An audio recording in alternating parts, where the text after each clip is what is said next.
Also für mich im Auswärtigen Amt ist es eine Riesenchance, mitzuarbeiten an der Lösung einer der größten Herausforderungen der Menschheit, nämlich Klimawandel zu bekämpfen und den Energiehunger zu befriedigen. Mein Name ist Hinrich Tölken, ich bin Beauftragter für Klima- und Energieaußenpolitik hier im Auswärtigen Amt. Wenn Sie sich anschauen, wenn Außenminister sich treffen, wenn Staats- und Regierungschefs sich treffen, worüber sprechen die eigentlich? Natürlich über die klassischen bilateralen Themen. Ganz oben auf der Agenda stehen praktisch immer Klimafragen und Energiefragen. Das heißt, das ist zu einem feststehenden Thema im Verkehr zwischen Staaten geworden. Und da fängt schon die Außenpolitik natürlich an. Also bei Klima-Außenpolitik geht es um zwei Dinge. Zum einen Unterstützung für das Übereinkommen von Paris, also das Pariser Abkommen zum Klimaschutz. Und zum zweiten eben die außenpolitische Bearbeitung von Risiken, die durch Klimawandel entstehen. Wenn Küstenlandstriche überflutet werden, wenn Menschen umgesiedelt werden, wenn mehr Extremwetterereignisse die Existenz von Menschen bedrohen, dann hat das auch außenpolitische Auswirkungen und damit wollen wir uns auseinandersetzen. Bei der Energieaußenpolitik geht es um andere Fragen. Da geht es um die Herausforderung, zum Beispiel den Ländern, die bisher sehr stark auf fossile Energieträger, also Gas, Öl, Kohle gesetzt haben, zu helfen, ein neues Geschäftsmodell zu entwickeln. Deutschland war bis Ende letzten Jahres im UN-Sicherheitsrat. Wir haben dort das Thema Klimawandel und Sicherheit sehr stark nach vorne geschoben.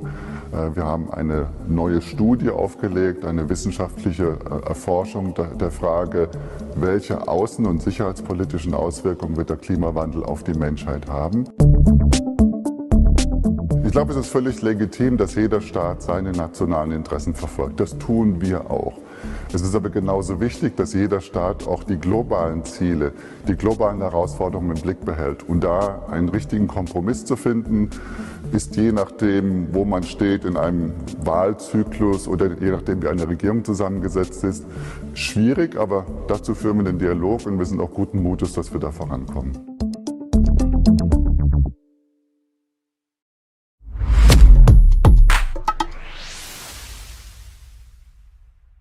Germany, a united country at the heart of Europe. But that wasn't always the case. A little more than 3 decades ago, Germany looked like this, divided into East and West. World War II ended in 1945 with the defeat of Nazi Germany. The 4 victorious powers, the USA, the Soviet Union, Britain and France. In August 1945, the 4 powers agreed to divide Germany into 4 occupation zones. After 1945, Berlin also became a divided city. The Grundgesetz, Germany's basic law, was introduced in 1949 in the western zones. The Federal Republic of Germany is democratic with free elections. Its capital is Bonn.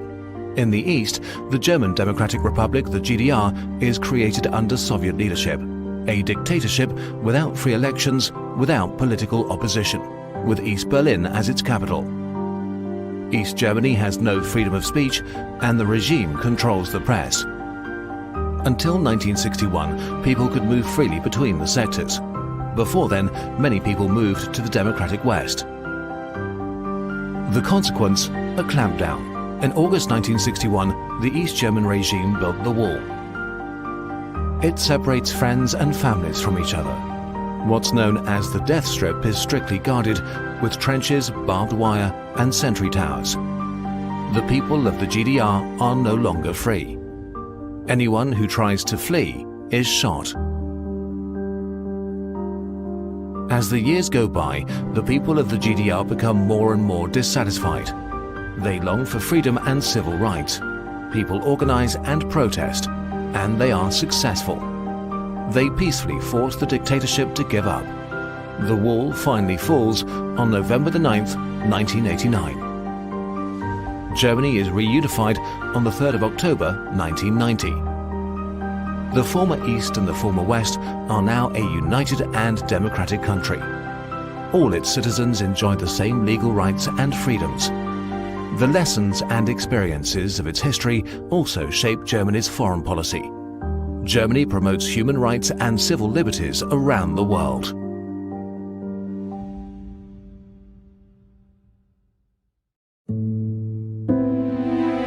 You see a lot of shelling having gone on, apartment buildings destroyed or burned. You see children which are under shock still from the violence going on. حقيقة احنا الجوع أكبر قلق هو الجوع. ما حتى نقدر معنا أطفال ما يقدروا يصبروا. Humanitarian relief. It's absolutely essential today more than ever. Every year, Germany spends €2 billion helping people in urgent need, in crisis and conflict zones.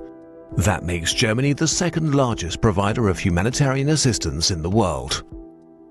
In Syria, Germany is actively helping people across the country, independent of political affiliations. One example, it works with the United Nations World Food Programme. As a result of that partnership, some 5 million people receive food aid essential to their survival. Droughts, floods and locusts plague many people in Africa. Here too, Germany is helping countries cope with these crises. It also provides other kinds of assistance. In Kagabandoro, for example, in the north of the Central African Republic, children who have experienced trauma receive psychosocial help.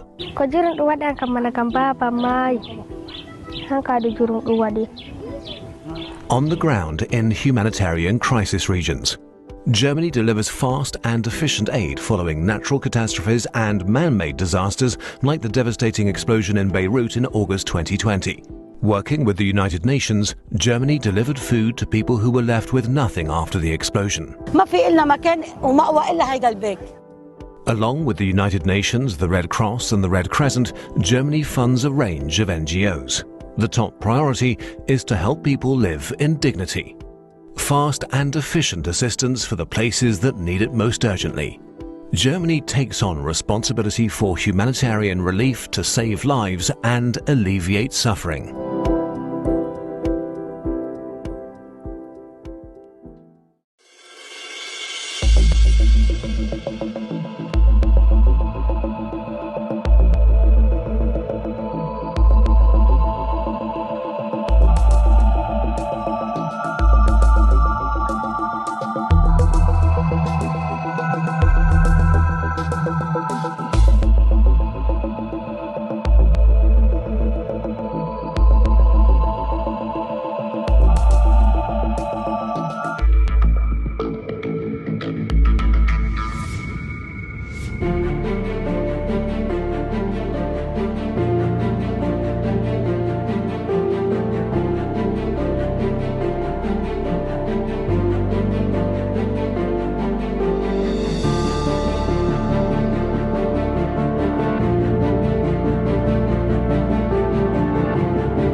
Many young people from all over the world choose to study in Germany. 12% of all students come from abroad. So let's take a look at the German higher education system. In Germany, it's possible to study just about anything. There are over 18,000 different courses, including more than 1,800 international programs, most of which are conducted in English. With such a large range on offer, everybody finds their chosen subject. Also, when it comes to choosing a university or college, you have many options. There are around 400 state-accredited higher education institutions at around 180 different locations. Universities are strongly research-oriented and offer the widest range of subjects. They teach both theoretical knowledge and methodological expertise. Universities of applied sciences concentrate on the application of scientific knowledge and primarily teach professional practice. The range of subjects is focused on areas such as technology, business, social affairs, and media. Colleges of art and music train budding artists, musicians, directors, actors, and designers. Special artistic talent must be displayed in an entrance examination for these courses. A small number of courses are also offered at other specialized institutes. In Germany, there are public and private higher education institutions. More than 90% of students are enrolled in state-run universities and colleges. With such a vast choice, you're bound to find the course that's right for you. Let's talk about the various degree options. You can do a bachelor's degree, a master's, or gain a doctorate. In certain subjects, there are also other degrees, such as the Staatsexamen. However you decide, a degree from a German higher education institution will increase your chances for the future.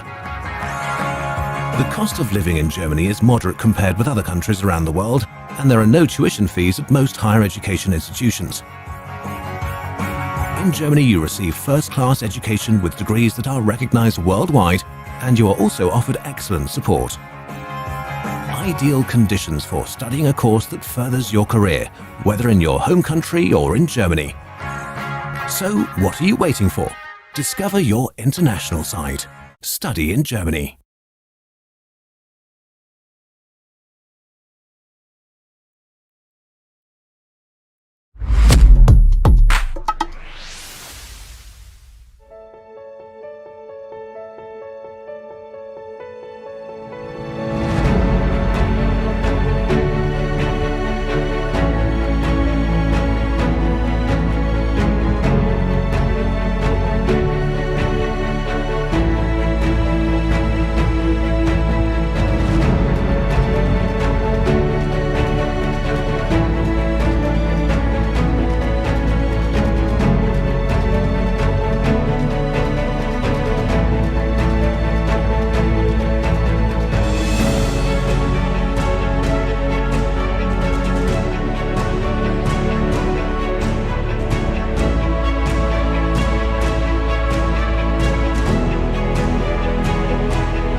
The UN campus in Bonn has become something of a think tank for pressing global issues. In 2006, the United Nations expanded in Bonn to a full UN campus. This time, the Langeorgan, where I currently stand, became the main building. The UN has grown to include the old Parliament offices and soon a new carbon-neutral tower. Today, Bonn hosts 20 UN organizations. We work in diverse areas, from volunteering to climate change.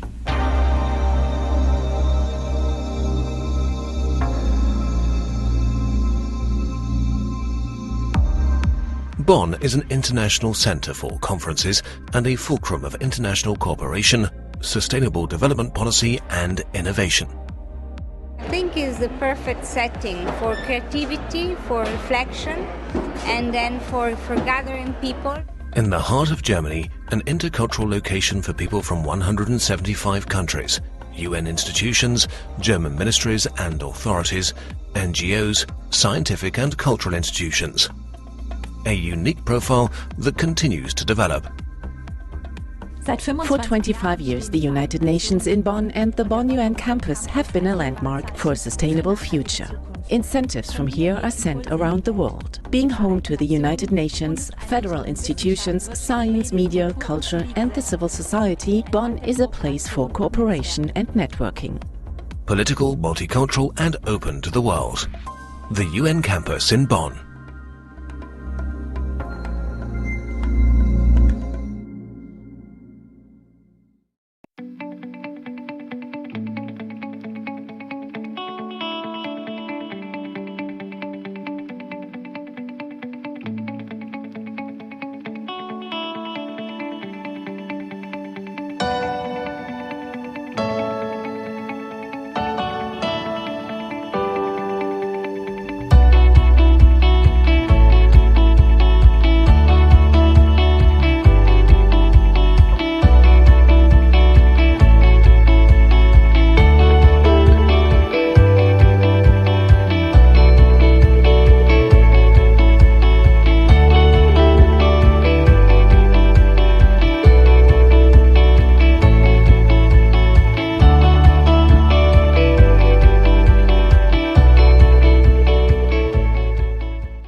Für mich im Auswärtigen Amt ist es eine Riesenchance, mitzuarbeiten an der Lösung einer der größten Herausforderungen der Menschheit, nämlich Klimawandel zu bekämpfen und den Energiehunger zu befriedigen. Mein Name ist Hinrich Tölken, ich bin Beauftragter für Klima- und Energieaußenpolitik hier im Auswärtigen Amt. Wenn Sie sich anschauen, wenn Außenminister sich treffen, wenn Staats- und Regierungschefs sich treffen, worüber sprechen die eigentlich? Natürlich über die klassischen bilateralen Themen. Ganz oben auf der Agenda stehen praktisch immer Klimafragen und Energiefragen. Das heißt, das ist zu einem feststehenden Thema im Verkehr zwischen Staaten geworden. Und da fängt schon die Außenpolitik natürlich an. Also bei Klima-Außenpolitik geht es um zwei Dinge. Zum einen Unterstützung für das Übereinkommen von Paris, also das Pariser Abkommen zum Klimaschutz. Und zum zweiten eben die außenpolitische Bearbeitung von Risiken, die durch Klimawandel entstehen. Wenn Küstenlandstriche überflutet werden, wenn Menschen umgesiedelt werden, wenn mehr Extremwetterereignisse die Existenz von Menschen bedrohen, dann hat das auch außenpolitische Auswirkungen und damit wollen wir uns auseinandersetzen. Bei der Energieaußenpolitik geht es um andere Fragen. Da geht es um die Herausforderung, zum Beispiel den Ländern, die bisher sehr stark auf fossile Energieträger, also Gas, Öl, Kohle gesetzt haben, zu helfen, ein neues Geschäftsmodell zu entwickeln. Deutschland war bis Ende letzten Jahres im UN-Sicherheitsrat. Wir haben dort das Thema Klimawandel und Sicherheit sehr stark nach vorne geschoben. Wir haben eine neue Studie aufgelegt, eine wissenschaftliche Erforschung der Frage, welche außen- und sicherheitspolitischen Auswirkungen wird der Klimawandel auf die Menschheit haben. Ich glaube, es ist völlig legitim, dass jeder Staat seine nationalen Interessen verfolgt. Das tun wir auch. Es ist aber genauso wichtig, dass jeder Staat auch die globalen Ziele, die globalen Herausforderungen im Blick behält. Und da einen richtigen Kompromiss zu finden, ist je nachdem, wo man steht in einem Wahlzyklus oder je nachdem, wie eine Regierung zusammengesetzt ist, schwierig. Aber dazu führen wir den Dialog und wir sind auch guten Mutes, dass wir da vorankommen.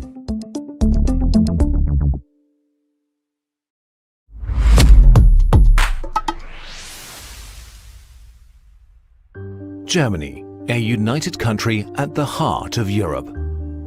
But that wasn't always the case. A little more than 3 decades ago, Germany looked like this, divided into East and West. World War II ended in 1945 with the defeat of Nazi Germany. The 4 victorious powers, the USA, the Soviet Union, Britain, and France. In August 1945, the 4 powers agreed to divide Germany into 4 occupation zones. After 1945, Berlin also became a divided city. The Grundgesetz, Germany's basic law, was introduced in 1949 in the Western zones.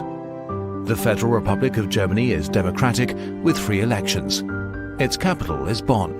In the East, the German Democratic Republic, the GDR, is created under Soviet leadership. A dictatorship without free elections, without political opposition, with East Berlin as its capital. East Germany has no freedom of speech, and the regime controls the press. Until 1961, people could move freely between the sectors. Before then, many people moved to the democratic West. The consequence, a clampdown. In August 1961, the East German regime built the wall. It separates friends and families from each other. What's known as the death strip is strictly guarded with trenches, barbed wire, and sentry towers. The people of the GDR are no longer free. Anyone who tries to flee is shot. As the years go by, the people of the GDR become more and more dissatisfied. They long for freedom and civil rights. People organize and protest, and they are successful. They peacefully force the dictatorship to give up. The wall finally falls on November the 9th, 1989. Germany is reunified on the 3rd of October 1990. The former East and the former West are now a united and democratic country. All its citizens enjoy the same legal rights and freedoms. The lessons and experiences of its history also shape Germany's foreign policy. Germany promotes human rights and civil liberties around the world.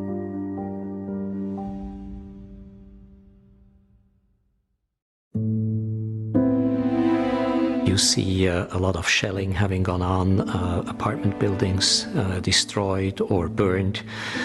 You see children which are under shock still from the violence going on. هذا يقنعنا الجوع. أكبر قلق هو الجوع.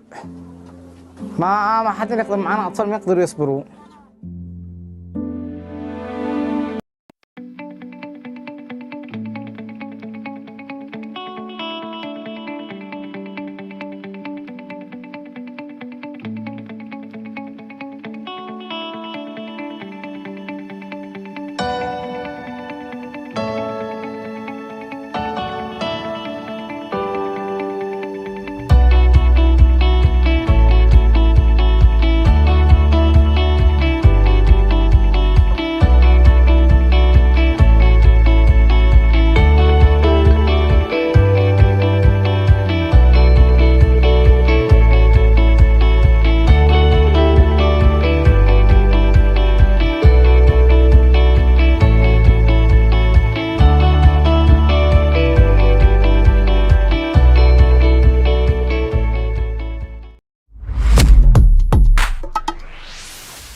Für mich im Auswärtigen Amt ist es eine Riesenchance, mitzuarbeiten an der Lösung einer der größten Herausforderungen der Menschheit, nämlich Klimawandel zu bekämpfen und den Energiehunger zu befriedigen. Mein Name ist Hinrich Tölken, ich bin Beauftragter für Klima- und Energieaußenpolitik hier im Auswärtigen Amt. Wenn Sie sich anschauen, wenn Außenminister sich treffen, wenn Staats- und Regierungschefs sich treffen, worüber sprechen die eigentlich? Natürlich über die klassischen bilateralen Themen. Ganz oben auf der Agenda stehen praktisch immer Klimafragen und Energiefragen. Das heißt, das ist zu einem feststehenden Thema im Verkehr zwischen Staaten geworden. Und da fängt schon die Außenpolitik natürlich an. Also bei Klimaaußenpolitik geht es um zwei Dinge. Zum einen Unterstützung für das Übereinkommen von Paris, also das Pariser Abkommen zum Klimaschutz. Und zum zweiten eben die außenpolitische Bearbeitung von Risiken, die durch Klimawandel entstehen. Wenn Küstenlandstriche überflutet werden, wenn Menschen umgesiedelt werden, wenn mehr Extremwetterereignisse die Existenz von Menschen bedrohen, dann hat das auch außenpolitische Auswirkungen und damit wollen wir uns auseinandersetzen. Bei der Energieaußenpolitik geht es um andere Fragen. Da geht es um die Herausforderung, zum Beispiel den Ländern, die bisher sehr stark auf fossile Energieträger, also Gas, Öl, Kohle gesetzt haben, zu helfen, ein neues Geschäftsmodell zu entwickeln. Deutschland war bis Ende letzten Jahres im UN-Sicherheitsrat. Wir haben dort das Thema Klimawandel und Sicherheit sehr stark nach vorne geschoben.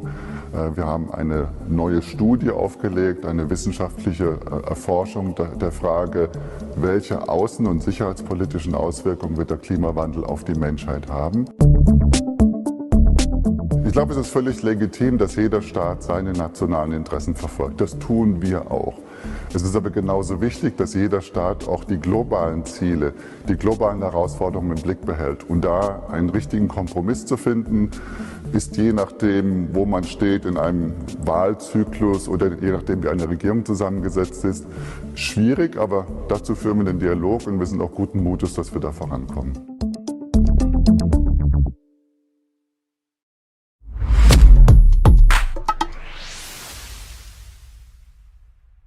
Germany, a united country at the heart of Europe. But that wasn't always the case. A little more than 3 decades ago, Germany looked like this, divided into East and West. World War II ended in 1945 with the defeat of Nazi Germany. The 4 victorious powers, the USA, the Soviet Union, Britain and France. In August 1945, the 4 powers agreed to divide Germany into 4 occupation zones. After 1945, Berlin also became a divided city. The Grundgesetz, Germany's basic law, was introduced in 1949 in the western zones. The Federal Republic of Germany is democratic with free elections. Its capital is Bonn. In the east, the German Democratic Republic, the GDR, is created under Soviet leadership. A dictatorship without free elections, without political opposition, with East Berlin as its capital. East Germany has no freedom of speech and the regime controls the press. Until 1961, people could move freely between the sectors. Before then, many people moved to the democratic West. The consequence, a clampdown. In August 1961, the East German regime built the wall. It separates friends and families from each other. What's known as the death strip is strictly guarded with trenches, barbed wire and sentry towers. The people of the GDR are no longer free. Anyone who tries to flee is shot. As the years go by, the people of the GDR become more and more dissatisfied. They long for freedom and civil rights. People organize and protest, and they are successful. They peacefully force the dictatorship to give up. The wall finally falls on November the 9th, 1989. Germany is reunified on the 3rd of October 1990. The former East and the former West are now a united and democratic country. All its citizens enjoy the same legal rights and freedoms. The lessons and experiences of its history also shape Germany's foreign policy. Germany promotes human rights and civil liberties around the world.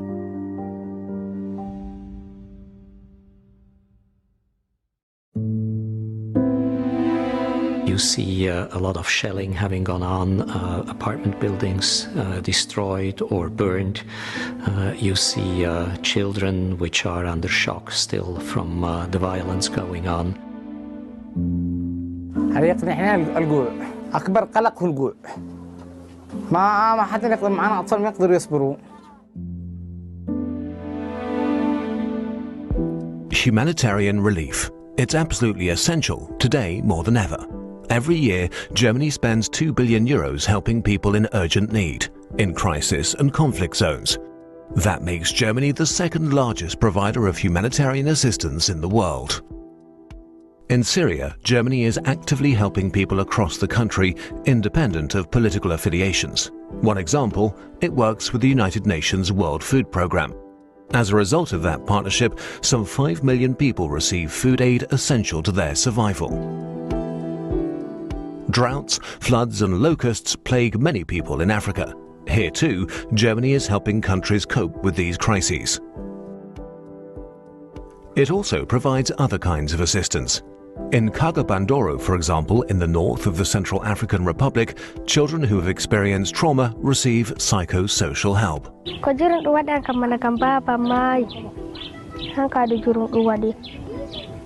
On the ground in humanitarian crisis regions, Germany delivers fast and efficient aid following natural catastrophes and man-made disasters like the devastating explosion in Beirut in August 2020.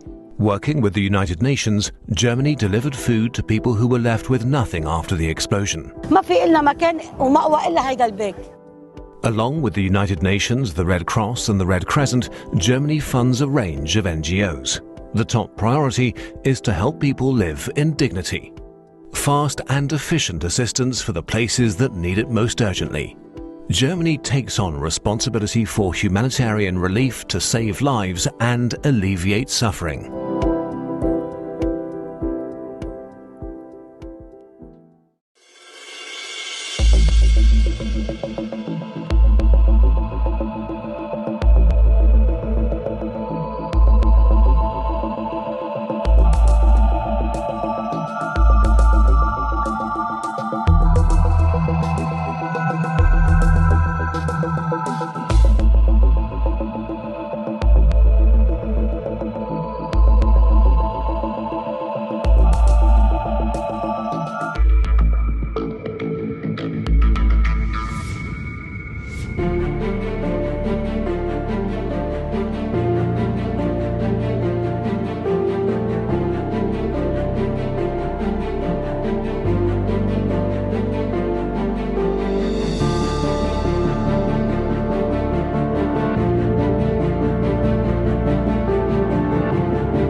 Many young people from all over the world choose to study in Germany.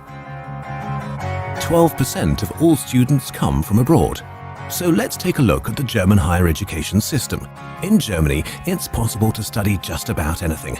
There are over 18,000 different courses, including more than 1,800 international programs, most of which are conducted in English. With such a large range on offer, everybody finds their chosen subject. Also, when it comes to choosing a university or college, you have many options.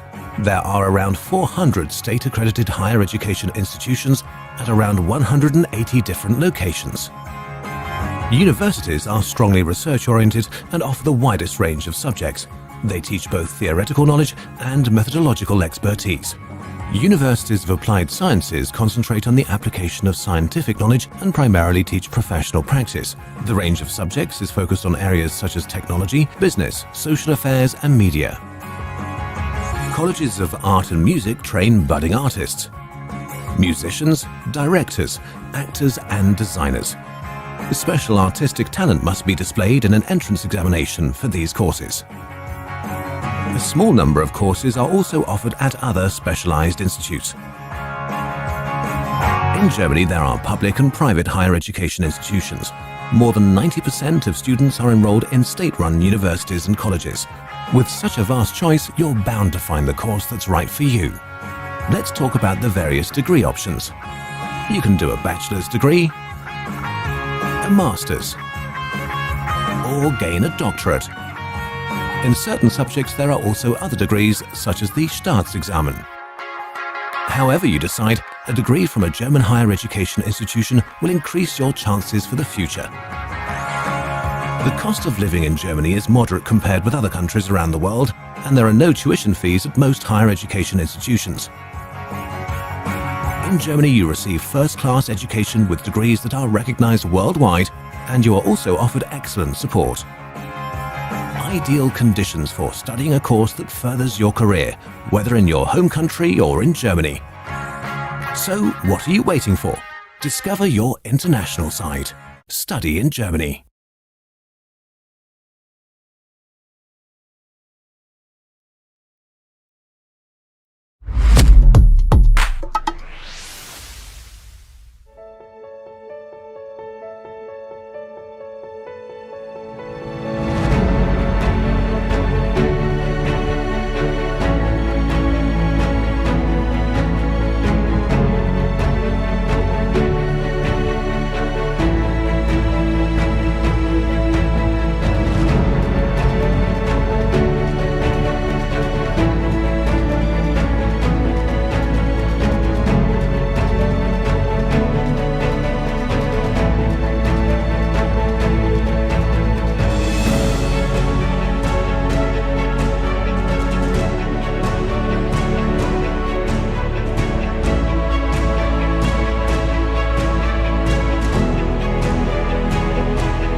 The UN campus in Bonn has become something of a think tank for pressing global issues. In 2006, the United Nations expanded in Bonn to a full UN campus. This time, the Langgeorgen, where I currently stand, became the main building. The UN has grown to include the old parliament offices and soon a new carbon-neutral tower. Today, Bonn hosts 20 UN organizations. We work in diverse areas, from volunteering to climate change.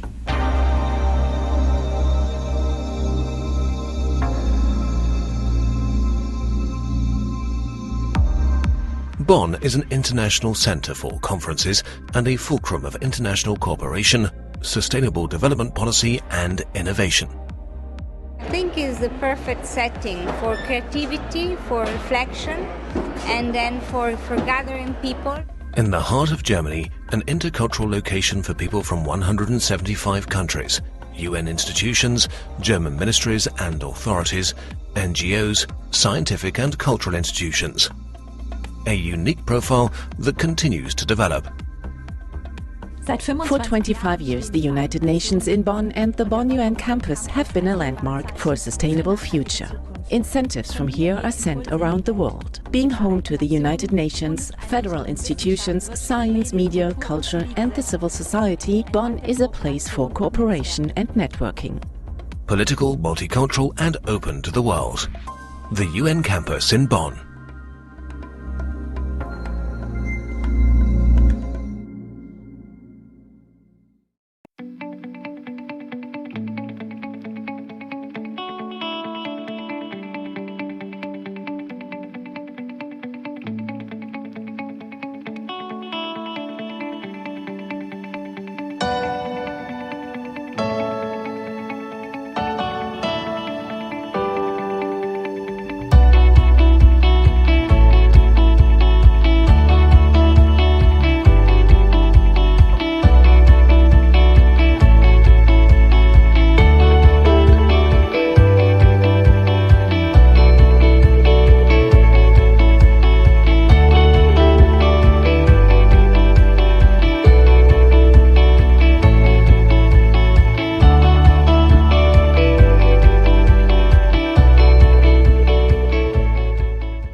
your host and moderator today.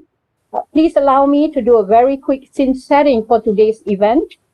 It is indeed a great pleasure and an honor to have His Excellency, Ambassador of Germany to Malaysia, Dr. Peter Blomeyer, and also Professor Dr. Hadariah Barun here, the Assistant Vice Chancellor for Internationalization at UiTM Global.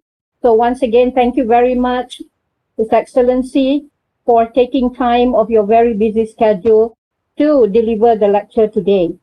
So distinguished guests, ladies and gentlemen, as we know, our program will run for a good 2 hours, and pretty much very soon we will start with the welcoming remarks and followed by the actual lecture. And as we come towards the end of the lecture, we shall have a Q&A session, and we hope and we look forward to all participants to actually post your questions in the pigeonhole, as many as you can. And last but not least, we will end our session today with a closing remark and, of course, a group photo later. So to all participants, as you know, that today is very special, and we know many of us today do not know the long-standing relationship between Germany and Malaysia. All right, you'll be surprised with His Excellency lecture, I'm sure, in sharing with us of today's topic on the foreign policy. All right, Germany's foreign policy in the Indo-Pacific region, the new policy. So we hope you will have all ears and eyes alert for the lecture today. All right, so without further ado, join me in inviting Yang Berbahagia, Professor Chemistry, Dr. Hadariah Barun, the Assistant Vice Chancellor for Internationalization at UiTM Global, to deliver the welcoming remarks. Professor Hada, the screen is all yours. Thank you very much, Dr. Z, Dr. Zainab, for the welcoming remark to everyone. His Excellency, Dr. Peter Blomeyer, the Ambassador of the Embassy of Germany in Malaysia. I'm delighted this morning to welcome everyone on behalf of our Vice Chancellor. Guten Morgen, good morning, selamat pagi, and depending on where everyone is, it would be good afternoon or good evening for some. His Excellency, I hope it's not too late to wish you and Germany a happy German Unity Day, celebrated on October 3rd. German Unity Day is the national day in Germany to commemorate the German reunification in 1990, when the Federal Republic of Germany and the German Democratic Republic were unified, so that for the very first time since 1945, there exists a single German state.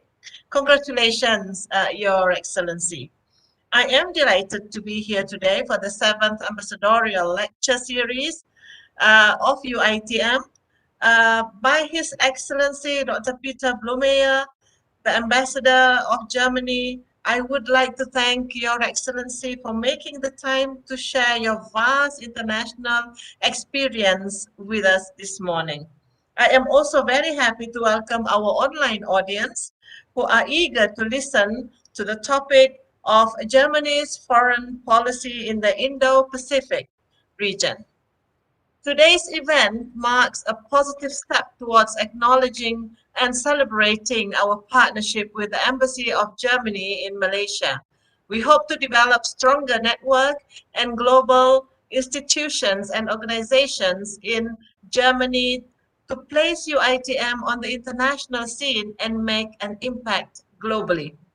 It is our prime objective of having the Ambassadorial Lecture Series to enhance international networking between Malaysia, between UiTM, with the foreign embassies in Malaysia.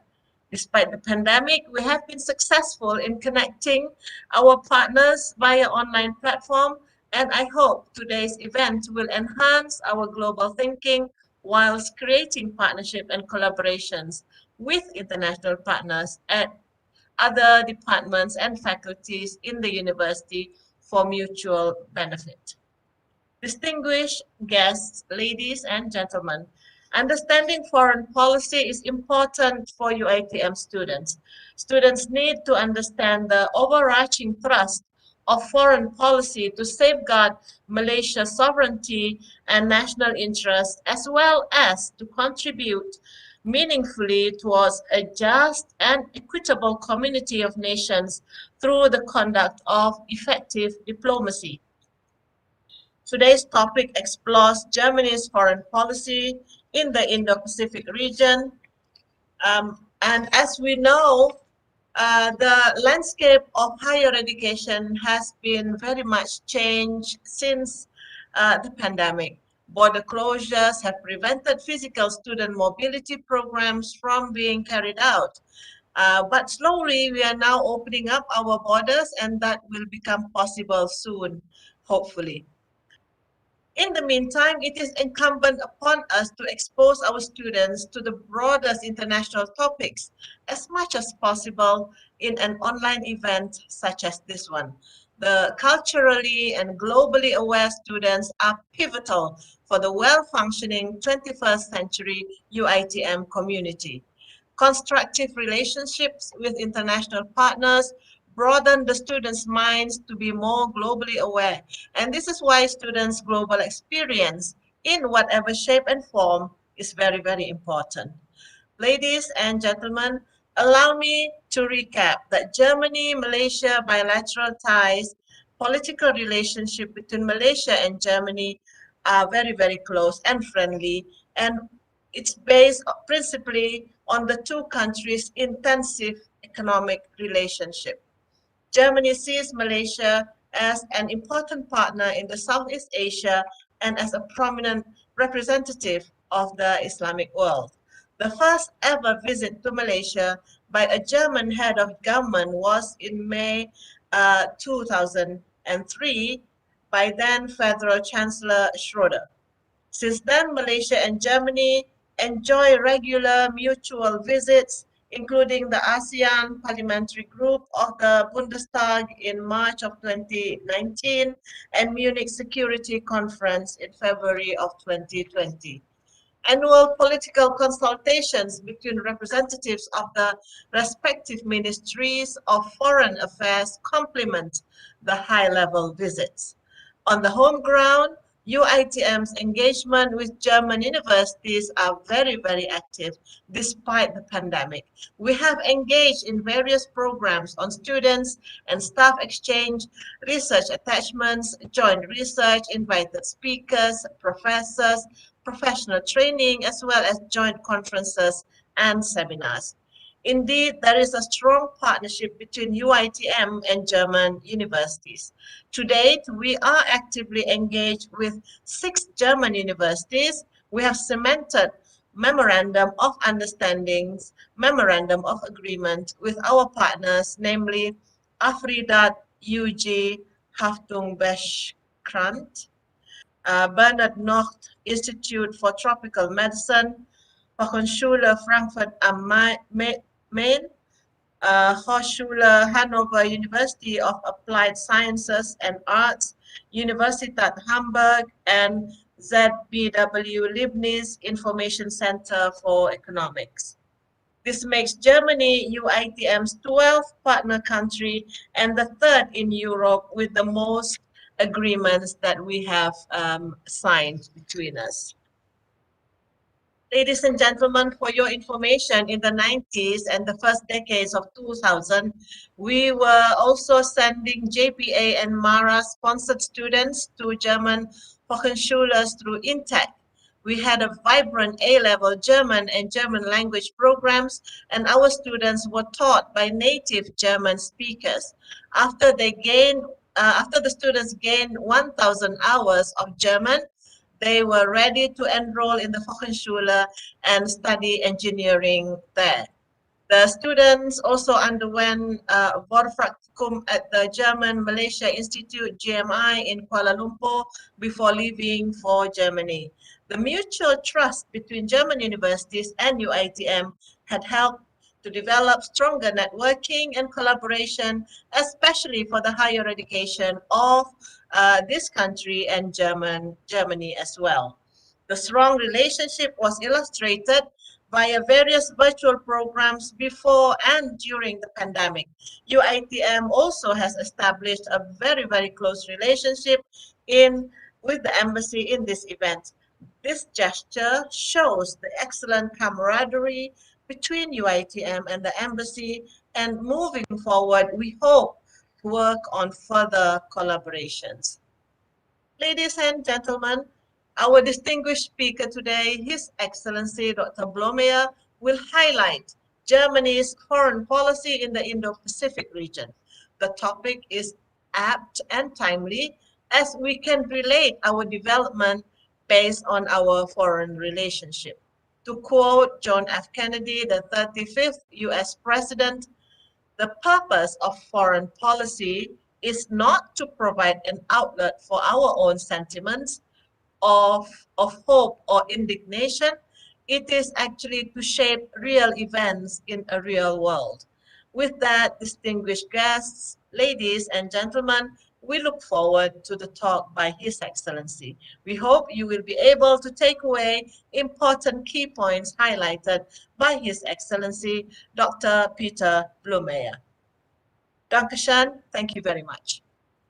Thank you very much, Professor Chemistry, Dr. Hadaria Barun, for the warm welcoming remarks. So distinguished guests, ladies and gentlemen, let us now pass the screen to Your Excellency, Ambassador of Germany this morning, Dr. Peter Blomeyer.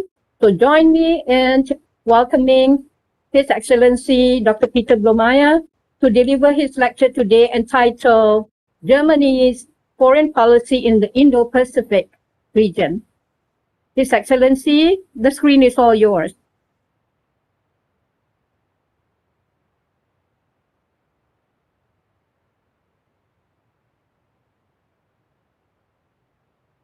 I think, Your Excellency, we need to unmute, please. It's okay. Sorry about that. And thank you for inviting me. Dear Dr. Hajar Zainab Haji Mahdnoor, the Director of the Department of International Affairs of UITM Global. Dear Professor Dr. Hadaria Barun, Assistant Vice Chancellor of UITM Global.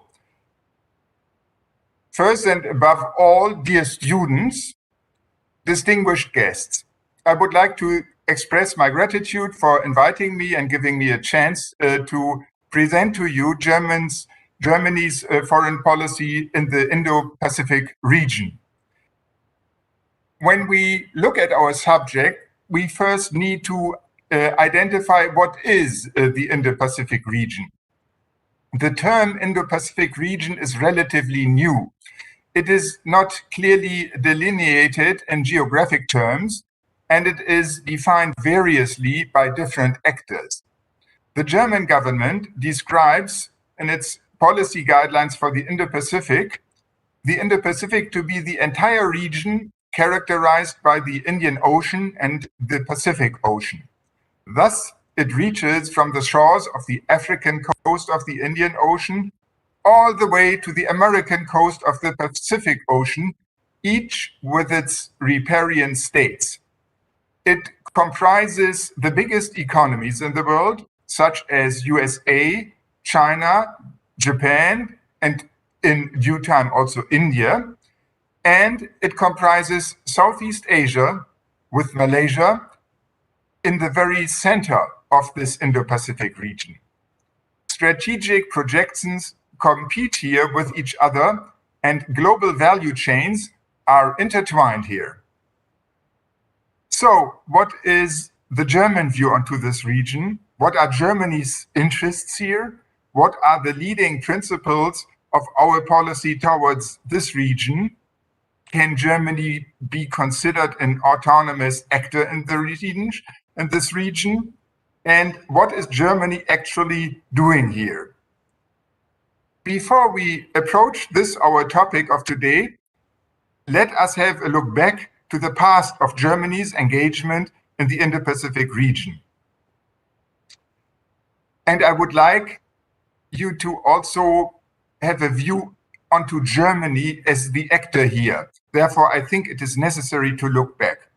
Germany is characterized sometimes what we call a belated nation in Europe, because Germany reached her national unity only in 1871 with the foundation of the Second German Empire. Before, it had been composed of hundreds of bigger or smaller states enjoying sovereignty or at least a high degree of independence or autonomy within the First German Empire, which lasted until 1806. Different from the nation states in Europe such as Great Britain, France, the Netherlands, Spain, Portugal, or Russia, these German states did not pursue any colonial ambitions, with some negligible exceptions. Even after the foundation of the Second German Empire, its dominant political figure, the Imperial Chancellor Bismarck, declined at first to participate at the race for colonies, as he thought that the newly founded German nation-state needed to consolidate instead of further growing. However, also in this new German empire, soon a colonial movement started with the slogan that Germany needed a place at the sun, meaning in the south, in countries exotic for Germans. This movement grew stronger, and Bismarck could not escape their demands, so that in the 80s of the 19th century, Germany started to acquire colonies. Of course, she could never compete with Britain or France or the Netherlands, who had started much earlier, decades or even centuries earlier. But Germany became over time number 3 with respect to surface, and after the Netherlands, number 4 with respect to the population of her colonies. In the Indo-Pacific region, well noted, a concept which did not exist at that time. In this Indo-Pacific region, German colonies comprised mostly islands in the South Pacific, such as Samoa, Bismarck Archipelago, Marshall Islands, some Solomon Islands and Nauru, and later the Carolines, Marianas, and Palau. Furthermore, the northeast of New Guinea fell to Germany, which was called Kaiser Wilhelm Land, which means Emperor William or Emperor at that time. In China, Germany possessed concessions for some towns, and she rented Jiaozhou with its capital Qingdao. Germany's biggest and most populous colony, however, was at the very west of the Indo-Pacific in Africa, comprising the territory of today's Tanzania, Rwanda, Burundi, and the north of Mozambique. And how about Malaysia? Even in Malaysia, there was an attempt for a German presence when the German company Behn, Meyer & Co. tried in the year 1900 to lease the island of Langkawi for 50 years from the Sultan of Kedah. But the British prevented this by forbidding Siam to allow the Sultan, who was under Siam's control at that time, to conclude this deal. All in all, Germany's colonial history remained a brief episode. After World War I, Germany lost all her colonies. The explanation given by the Treaty of Versailles, which ended the war, was Germany's failure to bring civilization to her colonies. Germany had brought, in this view, no progress, but only war and forced labor. Thus, Germany's colonies were distributed among the winning powers of World War I as mandated territories. In the years between the two world wars, Germany did not play a major role in the Indo-Pacific region. In the 20s, Germany had to cope with the immense hardship after the war and with numerous internal crises. Officially, the return of the colonies to Germany was demanded, but not pursued with intensity. In the 30s, the National Socialist movement took over Germany and aimed at reversing the results of this Treaty of Versailles. The colonies, however, were only a secondary topic to Adolf Hitler, who concentrated German expansionism on the east towards Russia. In World War II, there were some operations in Africa, and some German ships operated in the South Pacific and the Indian Ocean. However, this was to no avail and did not leave any traces. Now, I would like to explain to you Germany's principles for foreign policy according to the Basic Law, and we need to understand what this Basic Law or Constitution really was and still is for us Germans. The reign of the National Socialists in Germany was the biggest catastrophe in German history. It left the country physically destroyed, and even more, the population morally devastated. The Nazis had erected a dictatorship in Germany. They had killed millions of people in concentration camps. They had committed Holocaust to the Jewish people. They had plunged the world into the most ferocious war on earth. And there was no denial of German responsibility for these crimes. Therefore, a total new start was necessary in 1945. The answer to this terrible period was a new constitution called the Basic Law. Germany had been divided after the war, and this new Basic Law was only valid for West Germany. East Germany had come under the control of the communists. The Basic Law erected a new parliamentary democracy in West Germany. It established the rule of law and respect for human and citizens' rights. It stipulated social justice and distributed power between the central and the federal states of Germany, thus constituting the Federal Republic of Germany. The very first words of the Basic Law, the preamble, give a direct answer to the horrors of the war. The Basic Law being, and I quote, inspired by the determination to promote world peace as an equal partner of a united Europe. Article 1, paragraph 2 of the Basic Law stipulates that, quote again, the German people acknowledge inviolable and inalienable human rights as the basis of every community, of peace and of justice in the world. Article 26 says that, quote, acts tending to or undertaking with intent to disturb the peaceful relations among nations, especially to prepare for a war of aggression, shall be unconstitutional. They shall be criminalized. And Article 24, paragraph 2, allows Germany, quote, with a view to maintaining peace, to enter into a system of mutual collective security. In doing so, it shall contend to such limitations upon its sovereign power as will bring about and secure a lasting peace in Europe and among the nations of the world. The United Nations organizations and NATO are considered such systems of mutual collective security as their charters are based on the pursuit of peace in the world. And according to Article 25, the general rules of the international law shall be an integral part of the German federal law, preceding German laws and creating direct rules and duties for the inhabitants of Germany. These are the requirements of our foreign policy according to our constitution, which is valid now for the whole of Germany after reunification in 1990. There's a strong emphasis that German policy has to pursue the goals of peace on earth. Now, how did it proceed then? What were the economic relations and the economic cooperation? They were the pillars of German post-war foreign policy towards the Indo-Pacific. After the war, Germany needed a long period to rebuild devastated cities, to reconstruct the German economy, and most importantly, to gain new moral grounds for her population and for the re-establishment of her reputation among the nations of the world. With respect to Southeast Asian nations, Germany was not in a position to play a political role, and thus economic relations were soon dominating our foreign policy. And this was twofold.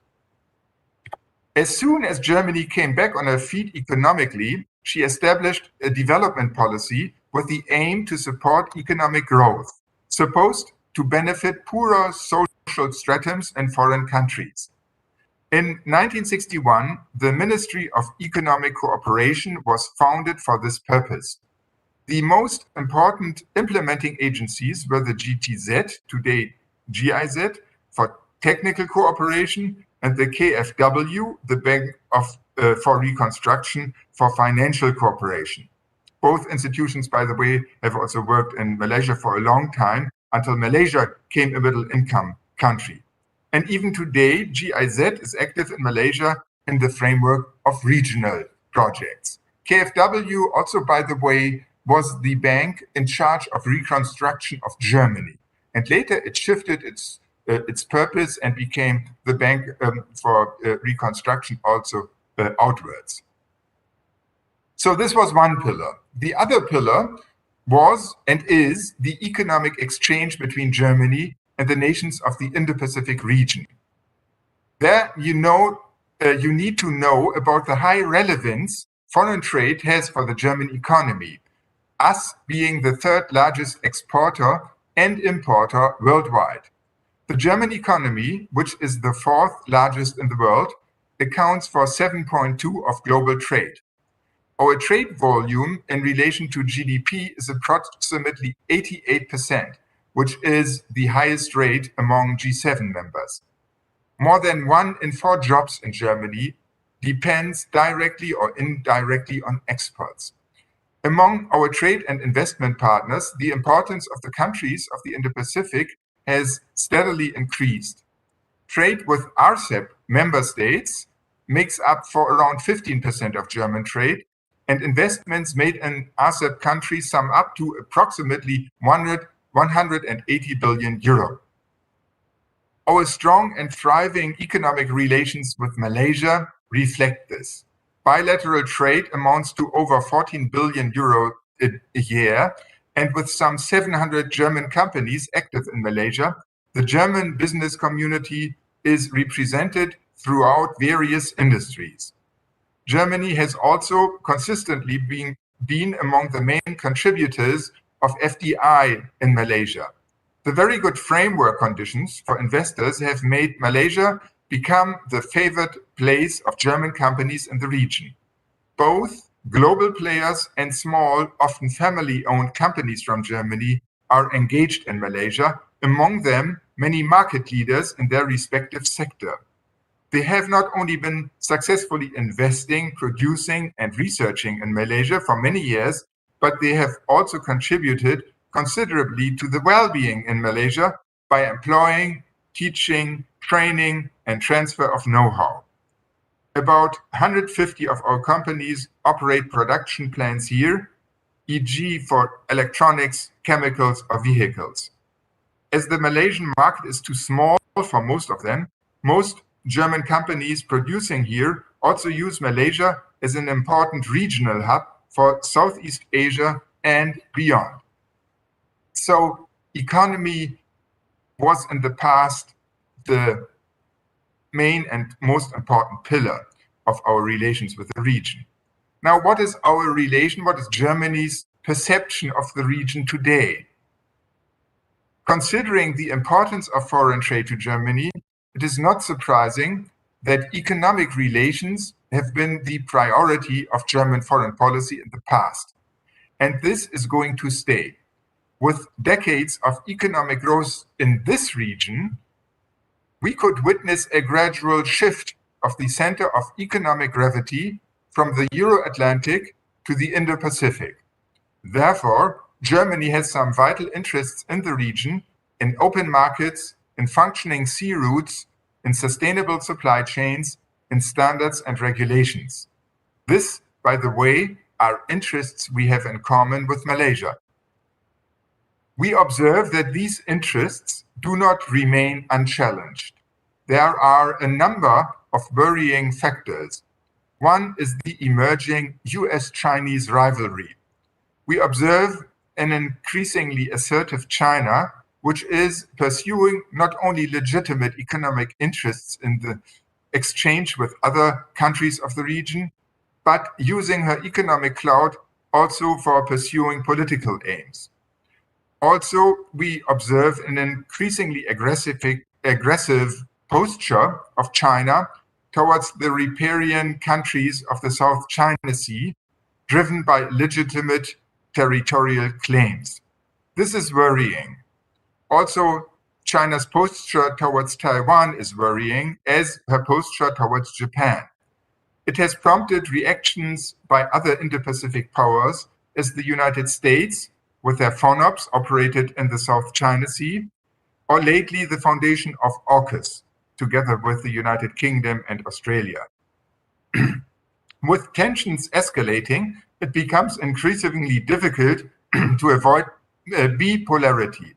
However, Germany, as other countries, as Malaysia as well, has no interest at all in choosing sides. It would make us lose all the countries which end up on the other side. Another factor challenging our interests in the region is climate change. It is the most urgent problem mankind is facing. We just went through the pandemic, and even if we are relieved now about the relaxation of the strict rules we were submitted to in the high time of that crisis, we need to acknowledge that the danger is far from being banned. Right now, we still have a digital lecture. I would have liked to meet you personally, but it is yet not possible. We still need to be cautious. And we know no one is safe until everybody is safe. And on a global scale, we still are far away from that, even if the majority of the populations in Germany and in Malaysia have been vaccinated already. And this pandemic is only a gentle breeze compared to the hurricane the climate change is presenting for us. Everywhere, in Germany as well as in Malaysia, we feel the effects of climate change already today, with a change of climate, with a change of rain and drought patterns, with heavy rains and longer periods of drought, with floods and landslides. This is already leading to an increase of migration, an increase of conflicts about water, for instance, an increase of loss of life and property. In Germany, we have lost more than 100 people this summer because of floods caused by climate change. And still, we continue unabated with straining our atmosphere. Science predicting us to have the highest CO2 output in history next year in 2022. But there are also signs of hope, as an increasing number of countries have committed themselves to end investments in new coal plants during COP26 in Glasgow, which just ended. And Malaysia was among them. But we need to ask, will that be sufficient? Experts judge that the energy transition needs to speed up by the factor 4 to 6 if we want to keep our goals to which we committed in the Paris Agreement in 2015.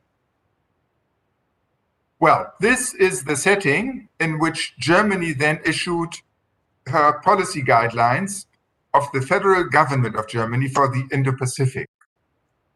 These factors, which I just spelled out, which is the shift of gravity towards the Indo-Pacific region, the increasing rivalry between superpowers in the region, and the towering environmental problems, which cannot be limited geographically, all these factors have led the German government to overthink and redefine its position and develop a holistic approach of its foreign policy towards this region. We have laid them down in the policy guidelines of the federal government of Germany for the Indo-Pacific. These guidelines are built on German interests and on German principles, which are in line with the principles our basic law for our foreign policy explained earlier. I would like to summarize them here. Now, what are our interests? First of all, peace and security. The Indo-Pacific is home to a number of nuclear powers, China, India, and Pakistan, as well as North Korea with its weapon programs. And Russia and the US with Pacific coastlines, and France and the UK with territories in the region. Geopolitical tensions and open rivalry between these nations, disputed boundaries, refugee movements, terrorist networks, all these are negatively affecting our interest for peace and security in the region. We as Germany reject any hegemonic ambition, attempts to establish bipolar structures, unilateral dependencies. We do not want to be forced to choose between sides. As for the environment, climate change is threat number one on Earth and needs international cooperation and coordination. Furthermore, the fight against plastic garbage, which is omnipresent in oceans and rivers and has entered our food chain, is imminent, as is the preservation of biodiversity. We want to diversify and deepen our relations with the region, diversifying in a double sense, geographically and in substance.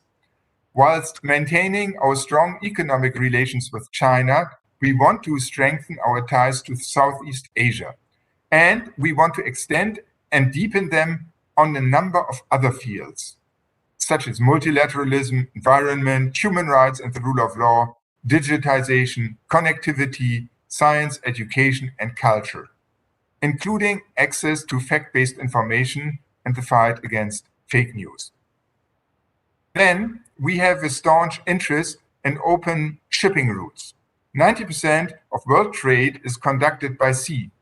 25% of maritime trade alone passes the Strait of Malacca, the bottleneck between the Indian Ocean and the South China Sea. Our joint prosperity depends on keeping these seas open. We need open markets and free trade. Our trade with Southeast Asia, with South Asia, East Asia, Australia, and New Zealand amounts all in all to 420 billion euro, more than 20% of our foreign trade. Millions of jobs in Germany depend on trade and investment with this region. I spelled out to you that every fourth job depends on it. We firmly believe that rules-based free trade enhances prosperity for all sides. We welcome free trade agreements such as RCEP, but would like to advance even further with our own European proposals for free trade agreements by which we and our partners are also committing to environmental and labor standards. So these are, in short, our interests in the region, which explains why we have these guidelines to pursue these interests. But we also have principles on which our foreign policy is based. Above all, of course, our constitution, the basic law, but then we have spelled out it more concretely in the policy guidelines on the Indo-Pacific. Germany is founding member of the European Union and is acting in the framework of EU cooperation. For this region, the EU, as well as other member states, such as France, Netherlands, and Ireland, has developed, encouraged by Germany, its own strategy towards this region, very much in line with our guidelines. This namely implies a stronger security policy engagement, an ambitious trade and development policy, and the implementation of the EU-Asia connectivity strategy. Next principle is multilateralism. Multilateralism, instead of unilateral dependency, is strengthening each country's ability to preserve its ability to act and to maintain sovereignty.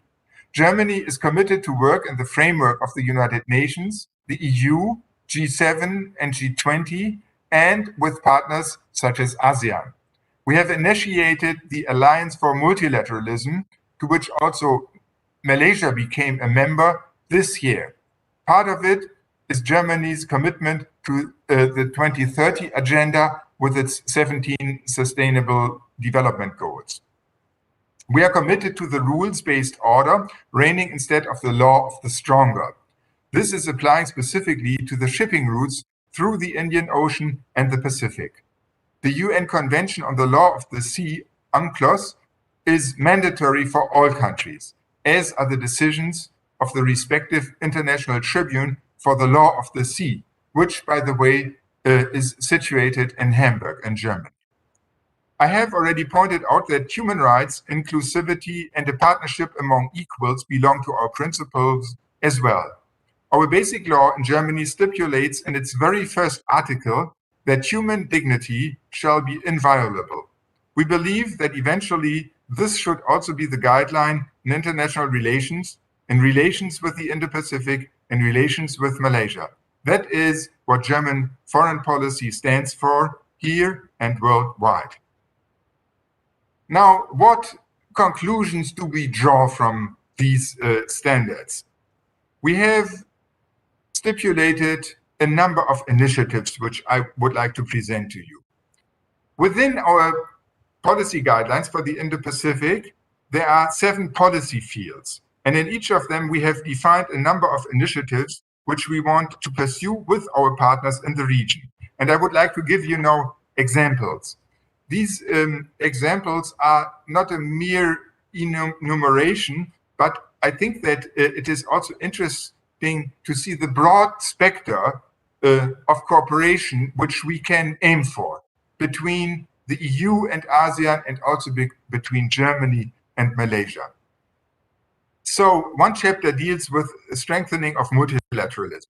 There we want to strengthen, of course, the cooperation with ASEAN. And I can tell you, under the German presidency last year, we achieved to elevate the relations between the EU and ASEAN to the level of a strategic partnership. Germany herself wants to upgrade her relations also with ASEAN, from a development partnership, which we have now, to a dialogue partnership. Also, we seek observer status at the ASEAN Defense Ministers meeting, plus. That is a certain format at which foreign countries can participate. We want to strengthen the climate policy profile of our cooperation with ASEAN on biodiversity, marine litter, urban climate resilience, and sustainable urban mobility. And we want to strengthen the cooperation with further regional institutions. And it is interesting to see how many of them there are.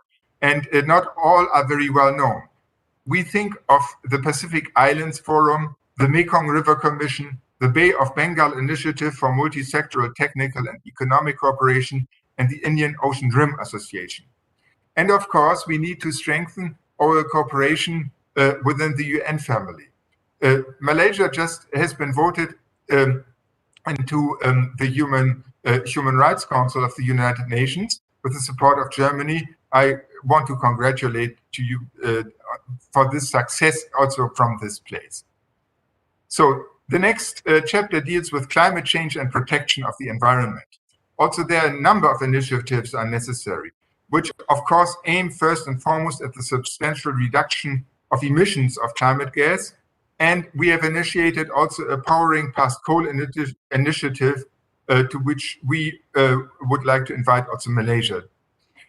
Then we need to support the Pacific Island states, which are affected most by climate change. We need to fight against marine litter and for marine protection, as it is there where the plastic has already entered the food chain, our food chain. We promote deforestation-free supply chains for agricultural commodities, so that the expansion of agriculture will not affect forests. And one of these is the support for sustainable palm oil development, which is very important for this country. Of course, the protection of biodiversity, which goes hand in hand with the protection of marine life, maritime life, as well as forest life. We promote green hydrogen, and we promote the fight against poaching and illegal trade in wild animals.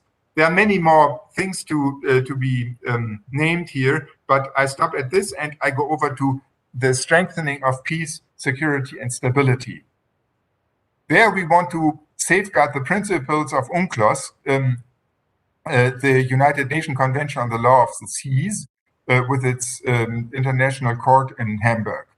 And in this context, we also support a substantive and legally binding code of conduct between China and ASEAN member states for the South China Sea. But this needs to be in line with UNCLOS, or it doesn't make sense.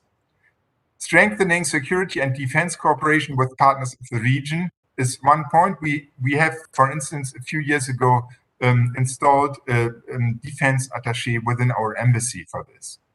Also, cybersecurity cooperation is already going on. We need to provide resources for stabilization and for mediation to prevent conflicts, also internal conflicts, because internal conflicts, as we can see in Myanmar, we can also internationalize.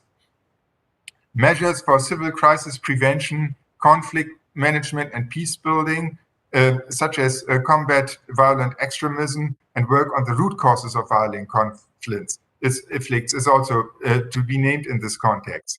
As for civil crisis prevention, there you can also see you had this terrible tsunami in 2004 in the region, things like that. And we need to contribute to arms control and arms export control, and the promotion of the non-proliferation treaty. These are some initiatives which we take in the international theater concerning peace and security. Then next chapter deals with promoting human rights and the rule of law. There we are promoting the freedom of opinion and freedom of the press. And we have an institution for this, which is the Deutsche Welle, which you might know. It's a radio broadcast company. And it has a lot of expertise. It does also journalists training.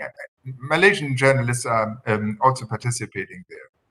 Promotion of the freedom of religion and belief, religious tolerance through dialogue formats is also a goal of German foreign policy here. And another aspect of human rights you can find in business. Also, business needs to comply with human rights standards, labor standards, for instance. We try also to foster that. For all this, we have an open and also sometimes critical dialogue with our partners in the region, with the partner governments. And we also include in it the fight against fake news, which has become very prominent in the last years.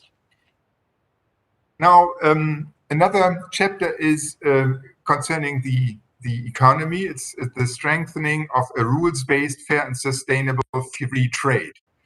We have a European trade policy, and the European Union is operating with free trade agreements. We support this, and we also hope that in due time, Malaysia will be able to negotiate a free trade agreement with the European Unions.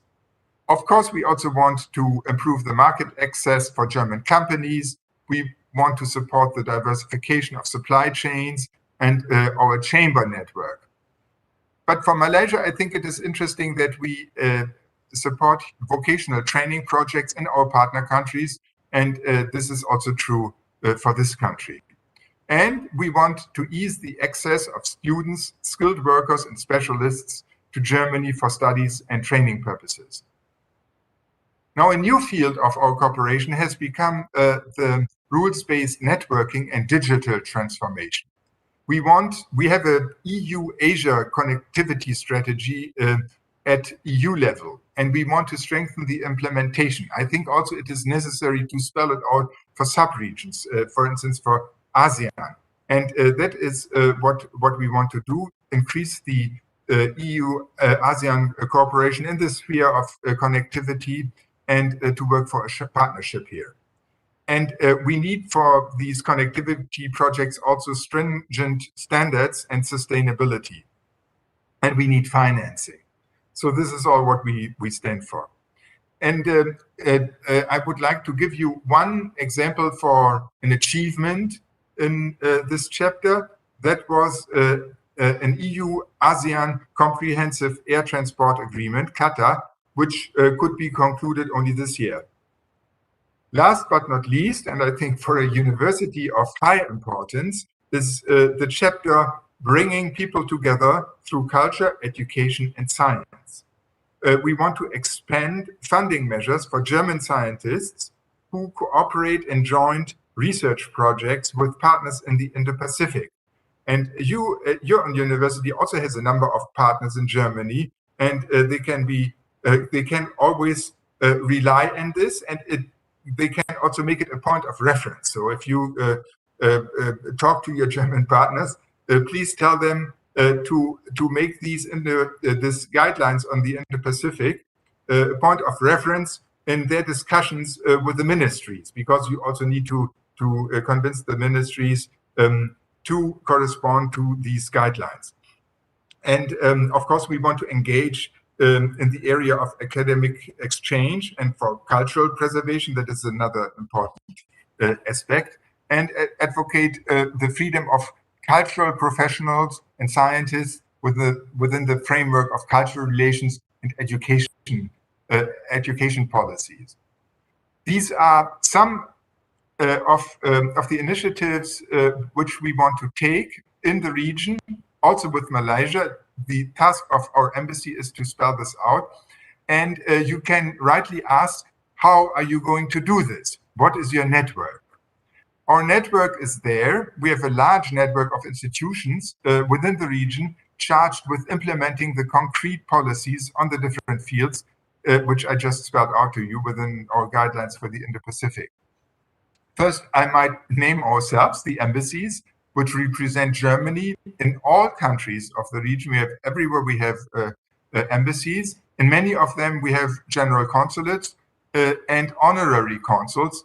And in some of them, as I said, also defense attaches. In Malaysia, we have a defense attaché, and we have also an honorary consul in Penang.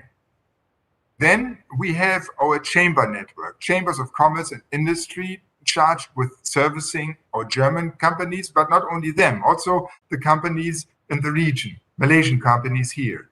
And they are also charged with vocational training. In Malaysia, we have the German-Malaysian Institute and the Penang Skills Development Center, which I could only visit this Sunday. Good institutions which promote the dual vocational training which comes from Germany. And in some countries, these institutions are supported by the German Trade and Invest. That is an information service which is organized by our Ministry of Economics. We have it here in Kuala Lumpur. Then we have development cooperation. As I said earlier, we have a development cooperation, a bilateral development cooperation with the aim of supporting the poor stratums of society. Malaysia has advanced to a middle-income country, is aiming now to become a high-income country by the 12th Malaysia Plan. So this cooperation has been stopped already 15 years ago. You can be proud of yourself, because many countries, with many countries, it's still ongoing. And I must tell you, that is not a good sign. I served in Uganda, for instance, and there we had once a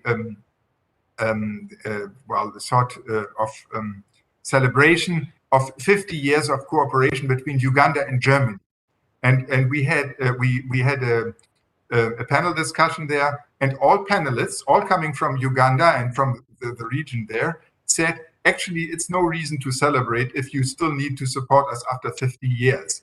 This is not true for Malaysia. I'm happy about that.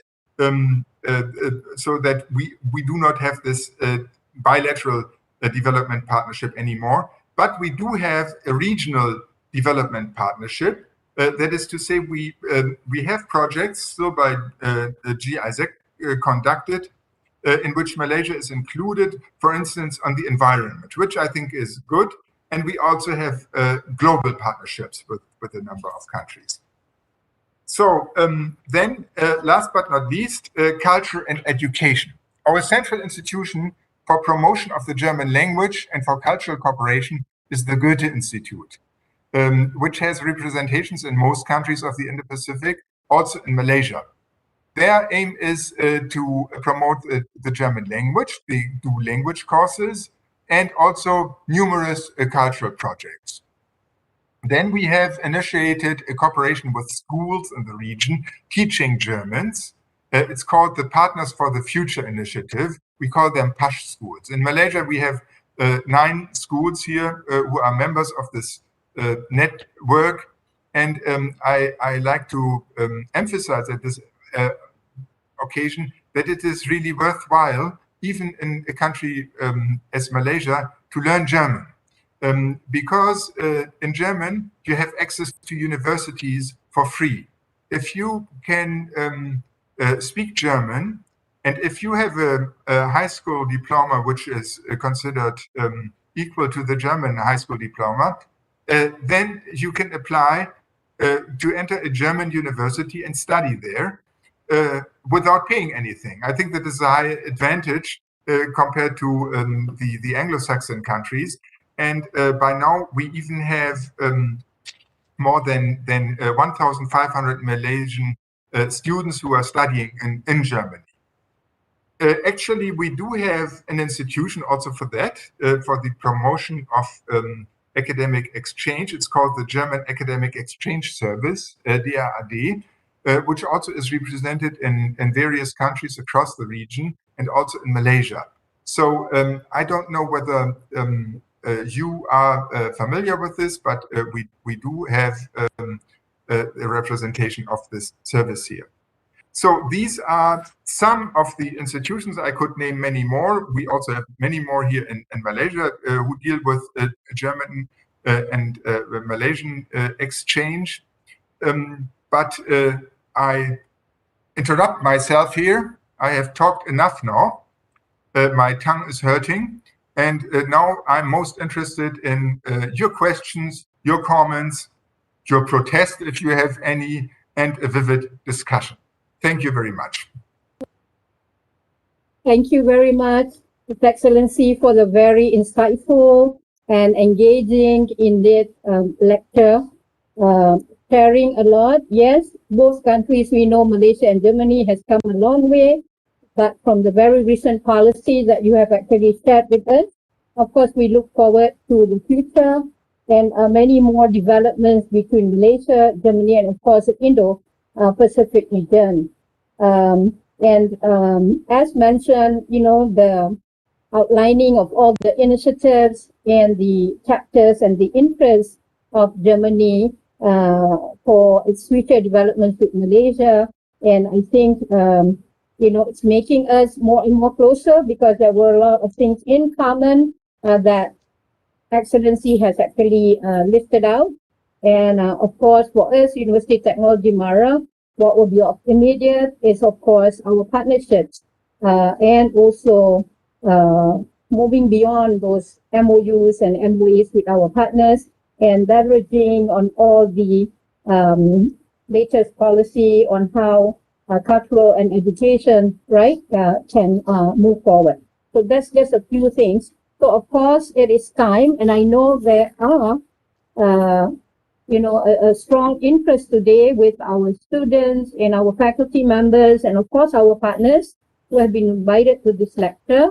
And I shall now share the pigeonhole where we have actually allowed our participants to post their questions there. So I think, Excellency, we will together look at the questions. And can I have the Secretariat now to post the questions? Okay. All right, I'll take the first question. All right. So I hope Excellency can also see the question here. All right. So thank you very much for the excellent information. So what does impact of COVID-19 mean for Malaysia-German relations? And what are new opportunities for higher education and research following COVID-19? So, Excellency, yes, if you may want to respond to the question. Yes. Thank you for this question. Of course, COVID-19 has impacted Malaysia-German relations negatively, but not as negatively as it could have. We have lost about 1 billion euro in our exchange in 2020. It was 1 billion less than the year before in 2019, but now it has grown stronger again. I can tell you that Malaysia has gained 25% in exports, whilst Germany, I think, has gained only 3 or 4%. So, but at least we both have gained. We are en route again, and I think that this will only be a small hiccup, and we hope that we can come back to the growth path there. What has been also difficult is the personal exchange. Germans in general still are not allowed to travel to Malaysia, which is making life hard for a number of people. But Malaysia has tried to ease this by allowing members of the German business community to come here if they are vaccinated for some weeks to operate here with their companies, for instance, specialists, experts, which are needed here without going into quarantine. If you stay longer than, I think, 2 weeks, then you need to go into quarantine. As for this, the other way around, Malaysians going to Germany, it is much easier. If you are fully vaccinated, you can travel to Germany, but you need to be vaccinated by a vaccine which has been approved in Germany. That's true for Pfizer BioNTech and for AstraZeneca, for Johnson & Johnson, and for Moderna. These are the 4 vaccines which are approved in Germany, and if you're vaccinated by one of them, then you can travel for Germany, which was very important for students. Actually, we had a number of visa applications of students who want to go long-term to Germany to pursue their students there, and it was possible to grant these visa. Yes, I hope I have answered this question. Right. Just the last part of the question. What are new opportunities for higher education and research? Oh, yes. We asked also for that. I think that we all need to learn from COVID-19. A few months ago, we had an exchange with the Ministry of Health on that and looked for possible joint research projects, also for an exchange between the ministries. We still need to follow up on that. But I think Malaysia is also interested in German knowledge in this field, in the production of vaccines, for instance, also in the analysis of the different formations of the virus. You know, when they degenerate, and then you need to scrutinize them again. So these are fields of cooperation between our 2 countries. Yeah, excellent. Thank you, Excellency. We shall now move to a few more questions that's already in the pigeonhole. So can we zoom in into the, so as a highly advanced country, this is a question by Faiz here, in science and technology, what's the view of the German government on the usage of artificial intelligence, AI, in highly sensitive fields such as military and security? Well, this is a discussion which is also going on in Germany. I spelled out in the lecture our fundamental approach to such questions, which is laid down in our basic law. I think that this needs to be judged in Germany by a council. It is an ethical council in which are represented a number of institutions. For instance, in Germany, the churches, also universities, and other competent people who advise the government on what should be possible and what should be allowed and what not. It is, of course, always, that is also the argument of the Ministry of Defense. There's the argument that others are doing it, and so we should also do it. But the question is, do you really want the artificial intelligence now in these fields to become somehow independent or overpowering and uncontrollable? So I think that what we need in this way is procedural control of the advancement of artificial intelligence in these fields, and from time to time also to say not everything what is possible should also be done.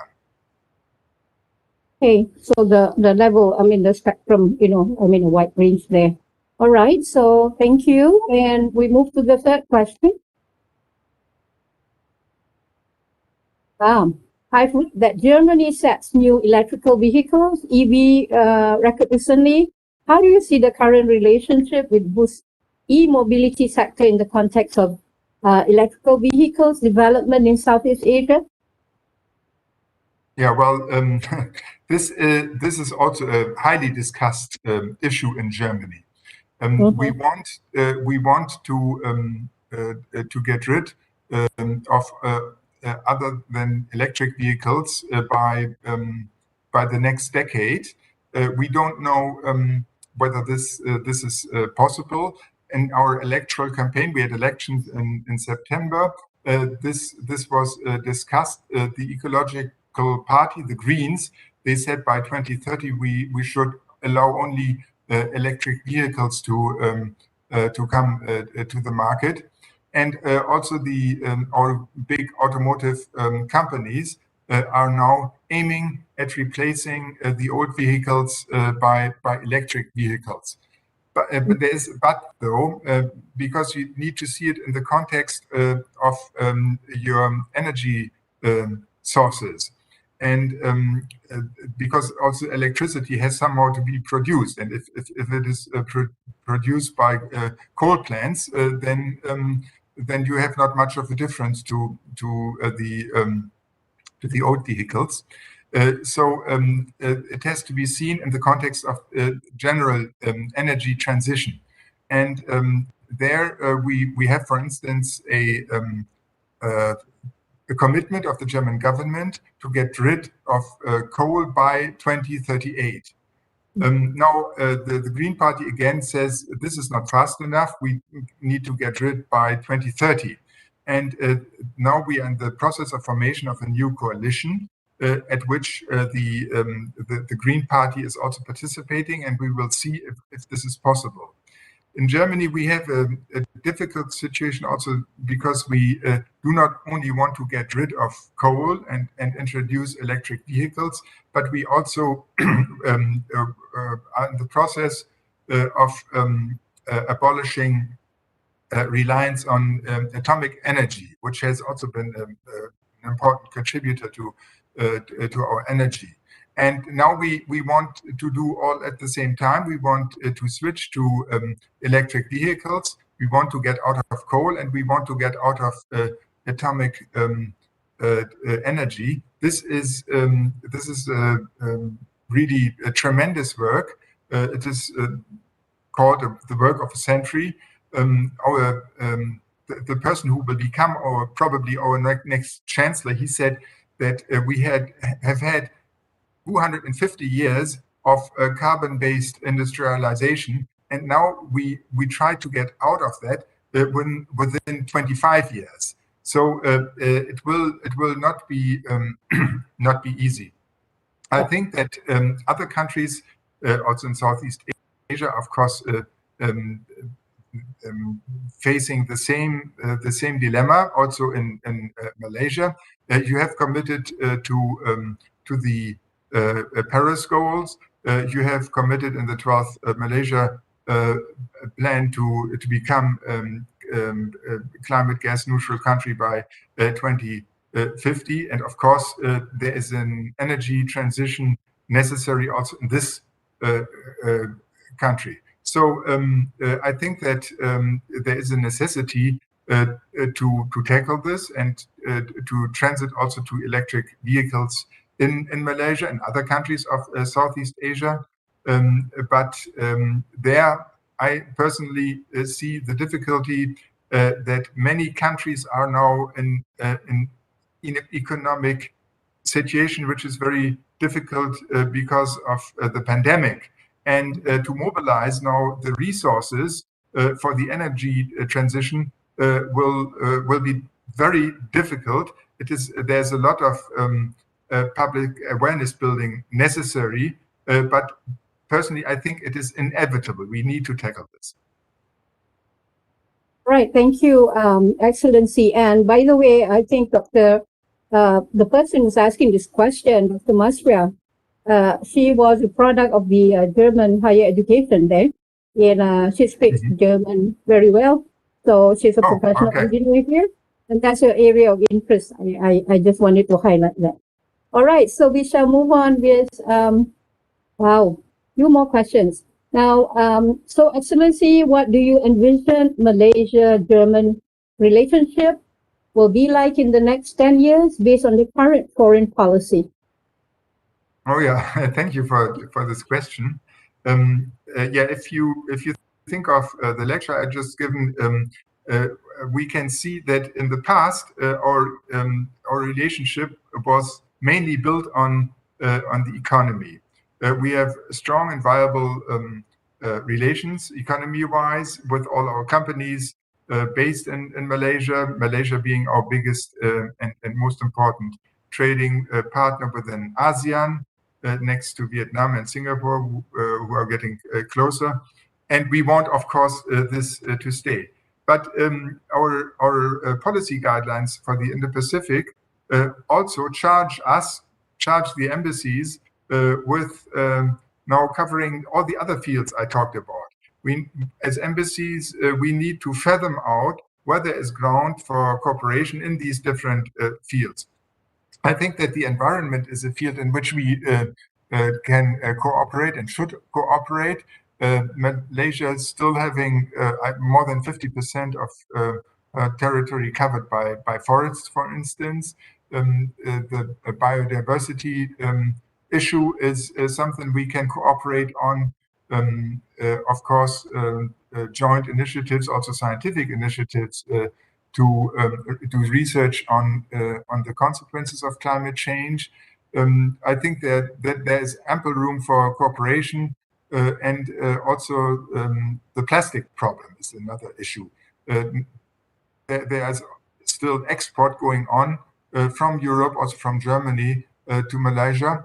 I think that this needs to be looked at. We need also to cooperate on the disposal of plastics, of garbage in general.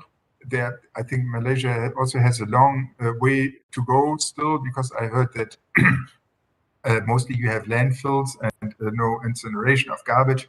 So I think that Germany can be helpful in this field. And our embassy has decided to make this the environment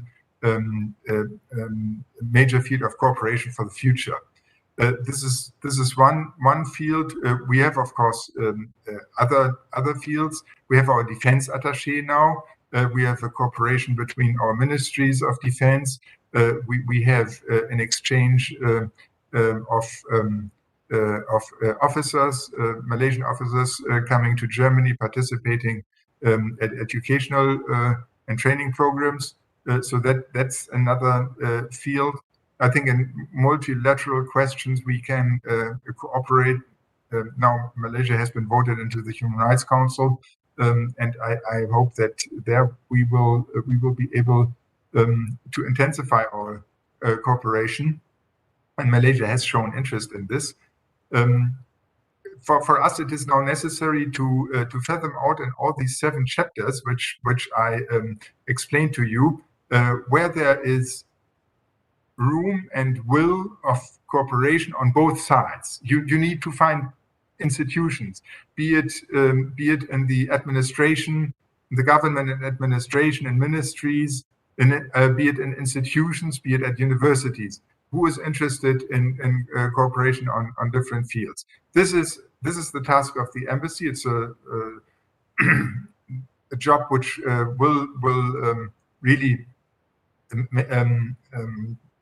commit us for the next 10 years and beyond, I think.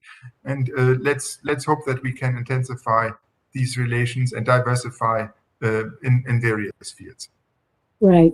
Thank you, Your Excellency. And of course, to person asking the question, right, Malaysia and Germany, 10 years for the future, forging ahead, a lot to be done and will be very busy, I think, with economic, SDG goals, military, and so forth.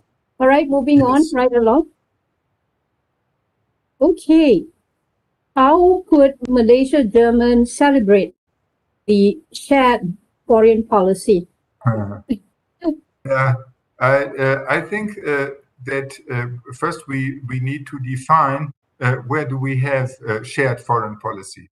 And I think it will be an eye-opener to see how many common interests we have. Let's not forget that we are 10,000 kilometers apart. We are living in totally different regions, but still we have a lot of common ground. I said that for free trade, for a rules-based order, for free shipping routes, and so on. But also in cooperation in the framework of the United Nations. And I understand the question that how can this be made more public? How can we promote this? I think, well, the discussion here is one way. That is a university level, but we also need to promote it in media. The embassy is on Facebook and Instagram. There we try to explain our shared values, or shared foreign policy, if you want to call it this way. And I think that also in other media we should intensify our cooperation, and but this, of course, there you need also partners for, and I think it should not be left alone to politicians or diplomats, but it should arrive in real life. It should especially also arrive in universities, in schools, because there you have the future Malaysian German cooperation, the people who will take over in due time this cooperation. Yeah, excellent. And I think many more will be seeing it, in the public realm of the quote-unquote celebration of the shared foreign policy. All right, there are more questions, Your Excellency. Can we move on? Yeah. Okay. I think you've said this, but of course they wanted to ask, does the foreign policy mainly on trade? And the next question is, what about education? Yes, I think that the foreign policy has focused mainly on trade in the past. The person who asked this question is right there. And I think it is this was not wrong. It's something which both countries benefited from. Many Malaysians benefited from, who work in German companies and who are employed and who are also trained with the vocational training programs and so on. So I think that that is good. Also, if you think of the transfer of know-how, and for Germany it was also good because. If so many jobs in Germany depend on trade, then it is good to have partners like Malaysia. But I totally agree that we should not stop there, but we should move on also to other areas. I said the environment is important, and cooperation and multilateral fora, and education. And we are doing quite a bit there, which might be not so visible. I doubt that everybody knows that more than 1,500 Malaysian students are studying in Germany, but it is ongoing. There are also German students coming to Malaysia. This needs to be enhanced. Their number needs to be enhanced. We would like to see more Malaysians coming to Germany, but there you should speak German, so we need to promote also the acquisition of knowledge of the German language, which we are doing with the Goethe Institute and with these 9 partner schools, which I talked about. But this there is of course room for intensification of this. and we are aiming at that. We need to get this interest. I might add that we also offer in Germany courses in English at universities. Some universities they give their whole lectures only in English, so even English-speaking persons can come there. But they mostly they cost something. So if you are interested in free education, then you should learn German. And I can promise at this moment that we will try also to concentrate more strongly on education. This is part of our job description in the framework of our policy guidelines for the Indo-Pacific. All right. This update, Your Excellency, with regards to our students taking German as a foreign language or a third language, we call it, in our university. And it's quite a high population of students who have actually opted for German language. So that's a good sign. And yeah, yes, so I think we're heading in the right direction there. All right. So, okay, then we move on now with more questions there. Okay, so the big picture was given. Now the question focuses on the youth. So how does German and Malaysian youth could benefit from this foreign policy? How could we work together for the mutual benefits? So zooming into the youth, the outlook for the youth between German and Malaysian youth. Well, I think that if you participate in exchange programs, then you have the opportunity of getting to know Germans as a Malaysian, and in your respective field, whatever you, for instance, you study, and then this is also the basis for a future cooperation. If you study at a university in Germany, and if you get to know the fellow students and you get to know professors, then you can start a network with them and say, okay, let's see how we cooperate in the future. This is a normal way to do it. We have also an alumni association here in Malaysia with all the Malaysian former students being organized in, and they sometimes meet. They're also invited to the embassy, and we discuss there how we can cooperate. And what is also valuable for us as an embassy is to rely on their knowledge and advice in the approach of different issues we are dealing with in our daily work. So that is benefiting our work. We also have an institution which is called Weltwärts. It means something like towards the world.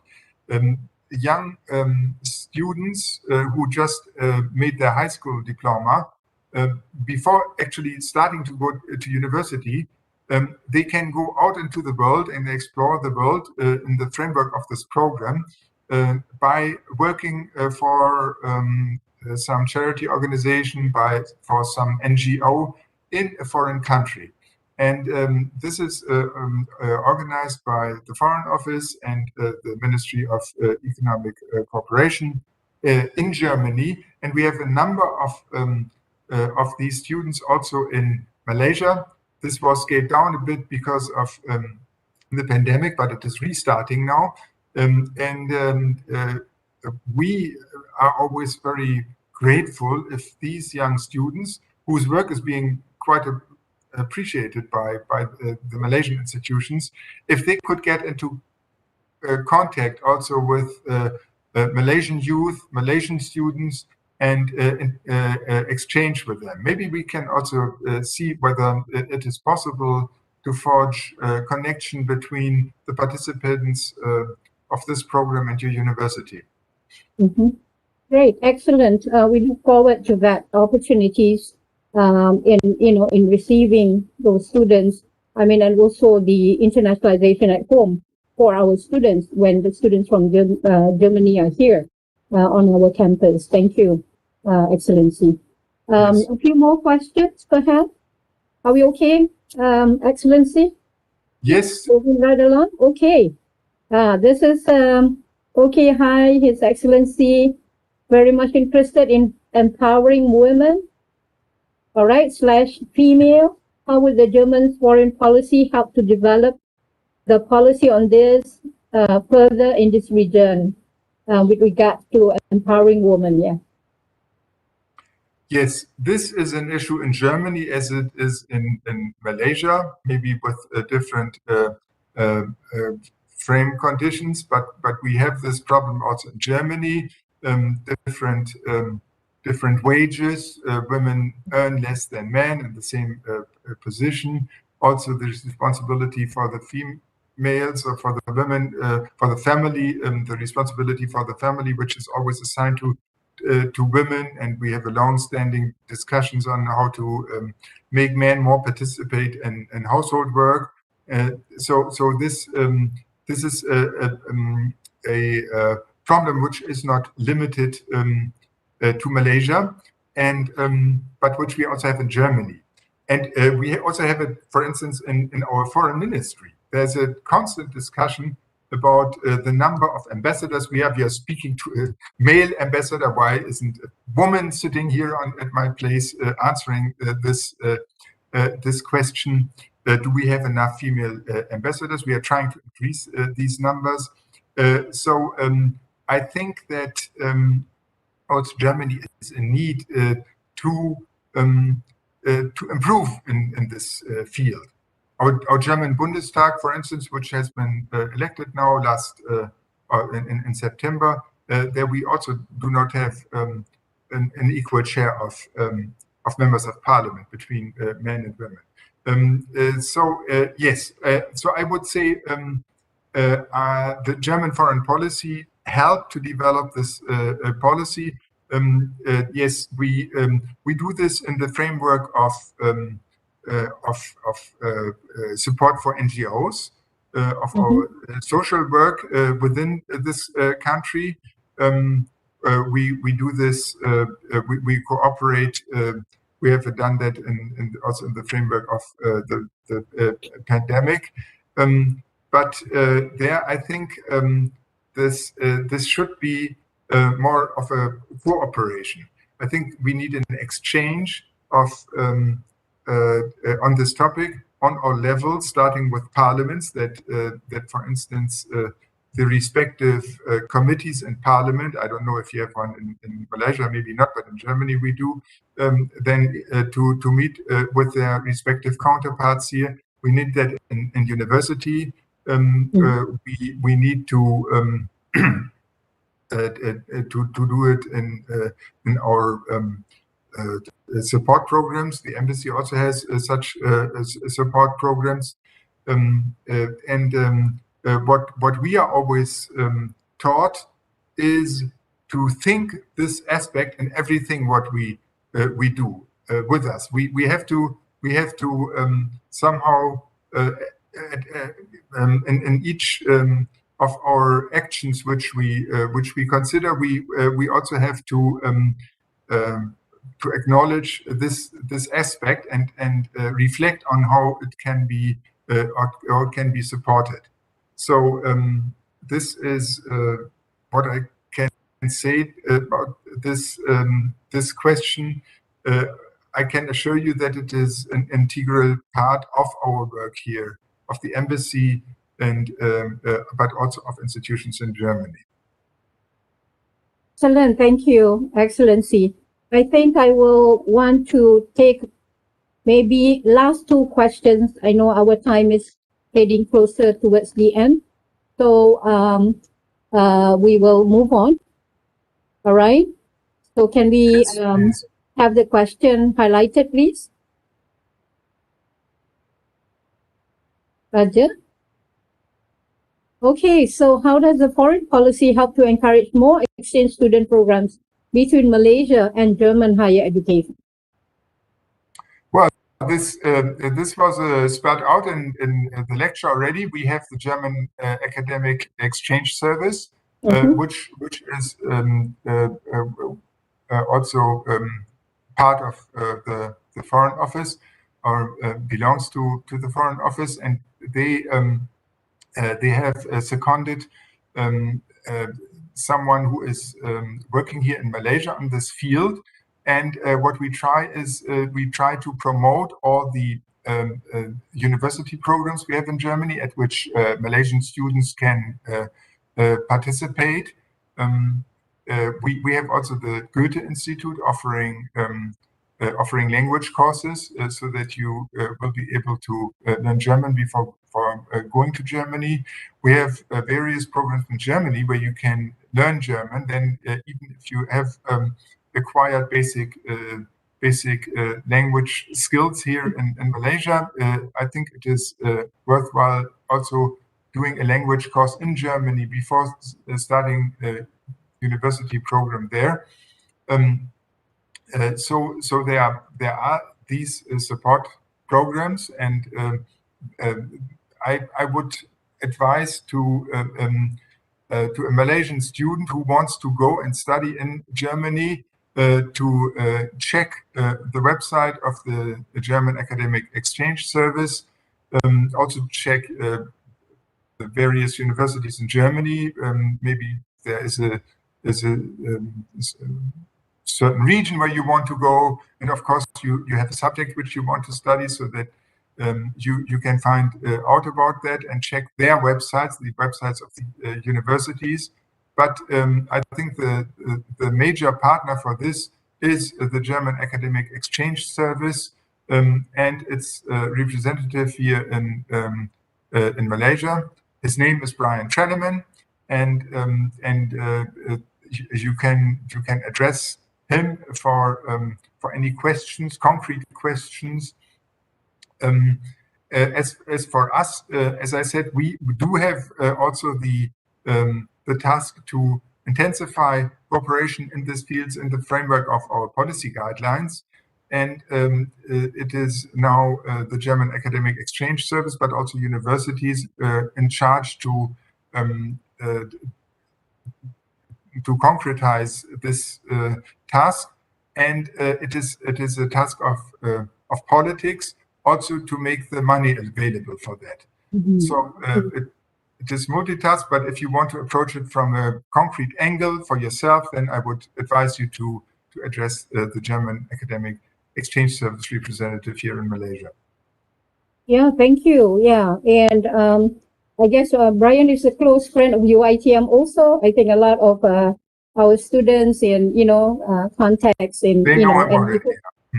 Yeah, and there will be many more rooms for opportunities to expand and to intensify our collaborations, especially in the movement of student exchange programs. Yeah.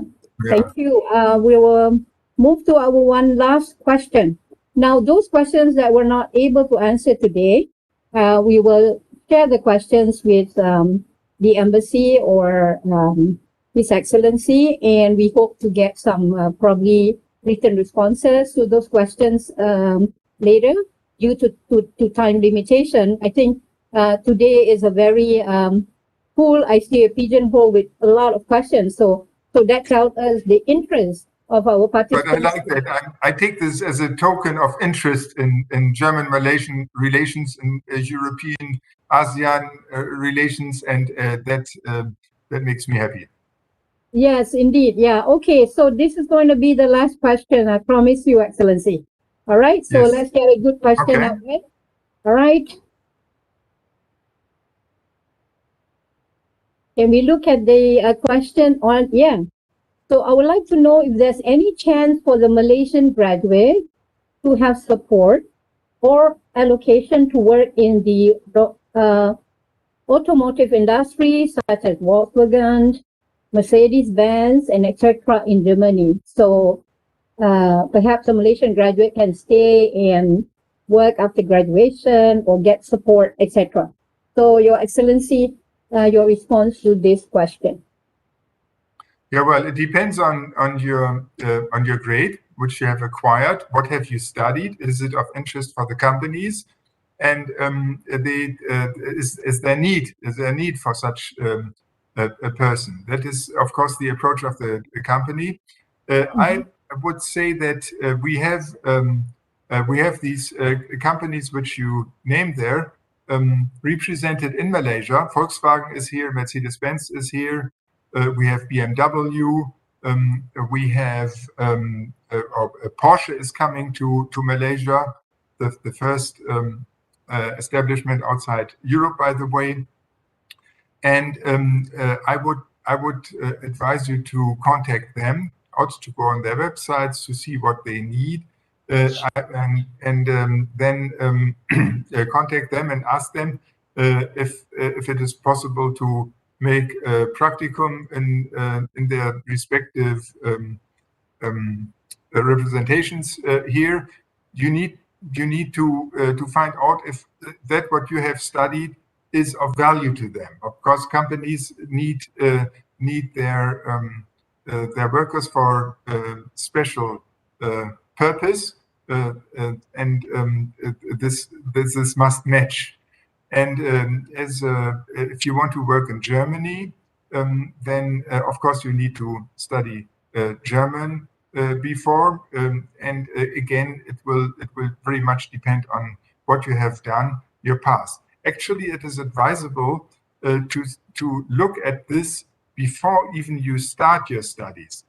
What is needed? What kind of professions are needed to get a job in such a company? That's what you have to ask yourself. That's what is also worthwhile checking is whether you do an apprenticeship such as offered in the German Malaysian Institute or the Penang Skills Development Center.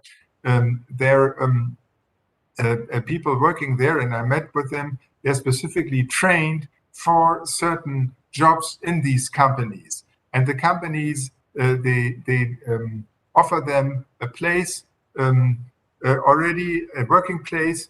They are integrated into the company, they get a little salary, and they study at the GMI or the Penang Skills Development Center. That is actually the best way to do it. But if you have already finished your studies as a graduate, then I think you should find out whether your specific qualification is needed in the company. And if not, you can also check where could it be needed? Could there be other companies interested in yourself and in your qualifications? And you can also contact the German Chamber of Commerce in facilitating this. Maybe they can also be helpful. Excellent. So for Najma representing our student leaders body or association, I think that's a great answer to their interest in, whether employment, they will be supported after graduation, etc. So I think, as promised, I recall our discussion about 2-3 weeks ago, Your Excellency, with a group of companies in Malaysia who are offering German language courses to our nurses, because nurses are in Malaysia are apparently they have been arranging 3 batches already where nurses from Malaysia learn the German language for 6 months before they find placement in Germany's hospitals and working there. And apparently the 3 batches of our nurses from UITM have successfully been placed and very happy working in Germany at the moment. So I'm actually extremely happy to hear about this, and I'm sure it can be extended probably to other field of work outside of nursing. Yeah, thank you very much for referring to this program. I think that is of great value, and it underlines that you really need to check the needs for a certain profession, especially if you want to go abroad. We do have a dire need for nurses in Germany, so it is not surprising that this program is successful. But we also have a great need for engineers and for information specialists and so on. But I think that you really need to think beforehand what is the specific demand in companies, and do I have an interest in acquiring the necessary skills so to be accepted then in those companies. This is, I think, very important. This is something which universities, by the way, in Germany increasingly are doing, that they are looking for contacts to the industry, to companies, to find out about their specific needs, and to project education, practical formation then on these needs. Okay, thank you very much, His Excellency, and also Prof. Hada, for bringing up the latest involvement of our graduates in the interest to pursue their employment further in Germany. So I think for everyone here, we don't know how to really thank His Excellency today, but I think with a global clap, everyone, for His Excellency for a very exciting, very engaging ambassadorial lecture today. So thank you, terima kasih, and dankeschön to His Excellency for answering all of the questions. I think like all the participants, and we know the very strong interest and also the very keen on their part to know more about Germany and Malaysia, and of course in the future agenda with the policy that has been shared by Excellency. So finally, we have now come to the session where we have a very quick closing remarks by Professor Chemistry Dr. Hada Ryabarun, the Assistant Vice Chancellor for Internationalization at UITM Global. So Prof. Hada, do us the pleasure, please. Thank you. Thank you, Dr. Z. Yes, I would like to officially thank Your Excellency for this morning's session. Extremely important and extremely useful to us to learn about this. The topic is of immense interest, utmost importance in the bilateral relationship between Germany and Malaysia, giving valuable insights into Germany's foreign policy in the Indo-Pacific region. Just allow me to ramble a little bit, Your Excellency. Year 2020 and certainly 2021 have been marked and remembered as being very challenging. We have been taken by tsunami-style surprise or with this COVID thing, and it has indeed been tough years for many. Though we now are able to starting to see the light at the end of the tunnel, we as academic and professional, we have to continue to be very creative, innovative, adapting to this new way of doing things. The COVID pandemic has dramatically changed the world, left countless people wishing for our pre-pandemic ways of life. Everybody had been eager to return to our normal daily activities. And today, while we may not have our full normality yet, we can show our resilience to adopt and adapt to our new norms. This crisis is unparalleled in its scale in the modern history, but we are now looking forward to a better, stronger 2021 and beyond. I believe that it is appropriate for us to continue collaboratively developing and carrying out our activities and programs, impactful activities to further enhance the presence of University Technology Mara, UITM, in the global arena. I am extremely happy to see many audience this morning on this virtual platform. Congratulations and thank you to every single audience for choosing to be here today, listening to this extremely interesting discourse. It is our 7th ambassadorial lecture series in UITM, and on this auspicious occasion we had the immense pleasure of hosting His Excellency Ambassador Dr. Peter Blomeyer, of the Embassy of Germany and Malaysia, His Excellency has highlighted the German-Malaysian relationships, defining the scope of the Indo-Pacific region, explaining the German foreign policy, covering the development of economic cooperation, taking into account the geopolitics, climate change, environmental protection, shipping routes, open trades, open markets, student and worker access into Germany, academic exchange services, culture, education, science cooperation, language courses, GMI, the Penang School of Skills, to name a few. It has been extremely exciting and very, very informative. Thank you, Your Excellency, for your time, for your passion and willingness to share your time and thoughts with us today.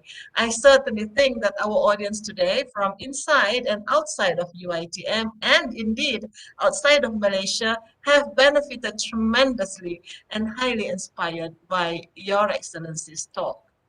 UiTM Global, through the Department of International Affairs, has invited Your Excellency, and we are at the same time hoping to strengthen the relationship between Germany and Malaysia, particularly between the German Embassy and University of Technology Mara, UiTM, so that more mutually beneficial activities can be done together, continuing on this relationship. Thank you again for your Dr. Peter Blomeyer, our most engaging speaker of today, for your openness, generosity in answering and responding to all of our questions. Thank you also to the respected officers of the Embassy of Germany and Malaysia for your valuable cooperation and presence this morning. At the maximum today, Your Excellency, we have more than 155 participants in this session, and they're coming and going. So I'm sure we have reached 200. The participants that we detected are from Malaysia, of course, from Uzbekistan, from Russia, from Indonesia, and from Thailand. And the list is still coming because they're still filling in the form of participation. So allow me to warmly applaud the organizer of this milestone event, especially Dr. Zainab Muhammad Noor, our moderator of today, the ICTD team of UiTM Global, Dr. Husna, Dr. Linda, Dr. Hasmahan, for enthusiasm bringing on the challenge of carrying out this electronic lecture series, and not forgetting Encik Raja, our very, very able technical assistants at the behind the scene. The talk, the discussions today have been extremely rousing and extremely interesting. Thank you very, very much, everyone. Thank you, Professor Hadaria, for the closing remarks. And of course, as a token, we would like to invite everyone, all of our participants, to turn on their videos, so then we can have a group photo session together with His Excellency for us to record and keep this and remember this moment. So I would now like to invite all of our participants, please turn on your camera. And I will see this is once in a lifetime opportunity. Yes. Yep. So All right. With the ambassador, yeah. That's right. Okay. We'll just give a few more minutes because there are many pages here, Excellency. So just take a couple minutes. Can we get the cue? All right. Yes, Dr. And is it Dr. Husna who's going to do the honor today? Okay. All right. I think if you can cue us, if everyone is pretty much on board for the group photo. So everybody, yeah. All of our participants. Okay, big smile. 1, 2, 3. Where is it? The next page. Hold on. Keep on smiling. Okay, there are many pages. Okay. I can see that. Smile. You can read it. All right, and we're done. And we have a what we call the usual Malaysian gesture, and we got something called freestyle, Excellency. And that's always with a thumbs up, or, you know, for following the generation today. Yes, that's it. Yeah, okay. And this is so Korean. Yeah, okay. All right then. All right. Thank you very much, everyone. you. It's been very interesting, and we are very, very glad. We hope His Excellency Ambassador of Germany, once again, Dr. Peter Blumeyer, thank you once again from the bottom of our hearts. We hope to see you in person at UITM. And of course, we welcome you anytime to the UITM campus. So to all the participants, so once again, thank you for joining us. We hope to see you again in our next ambassadorial lecture. That's probably in December, or we're done for this year. So with that, Assalamualaikum warahmatullahi ta'ala wabarakatuh. Stay safe, everyone, and enjoy the rest of the day. Bye-bye. Thank you. Thank you so much. Thank you for your most kind words and for the opportunity to talk to you. Thank you. Pleasure. Pleasure. Welcome. Pleasure. Bye-bye, everybody. Bye-bye. Bye. Bye.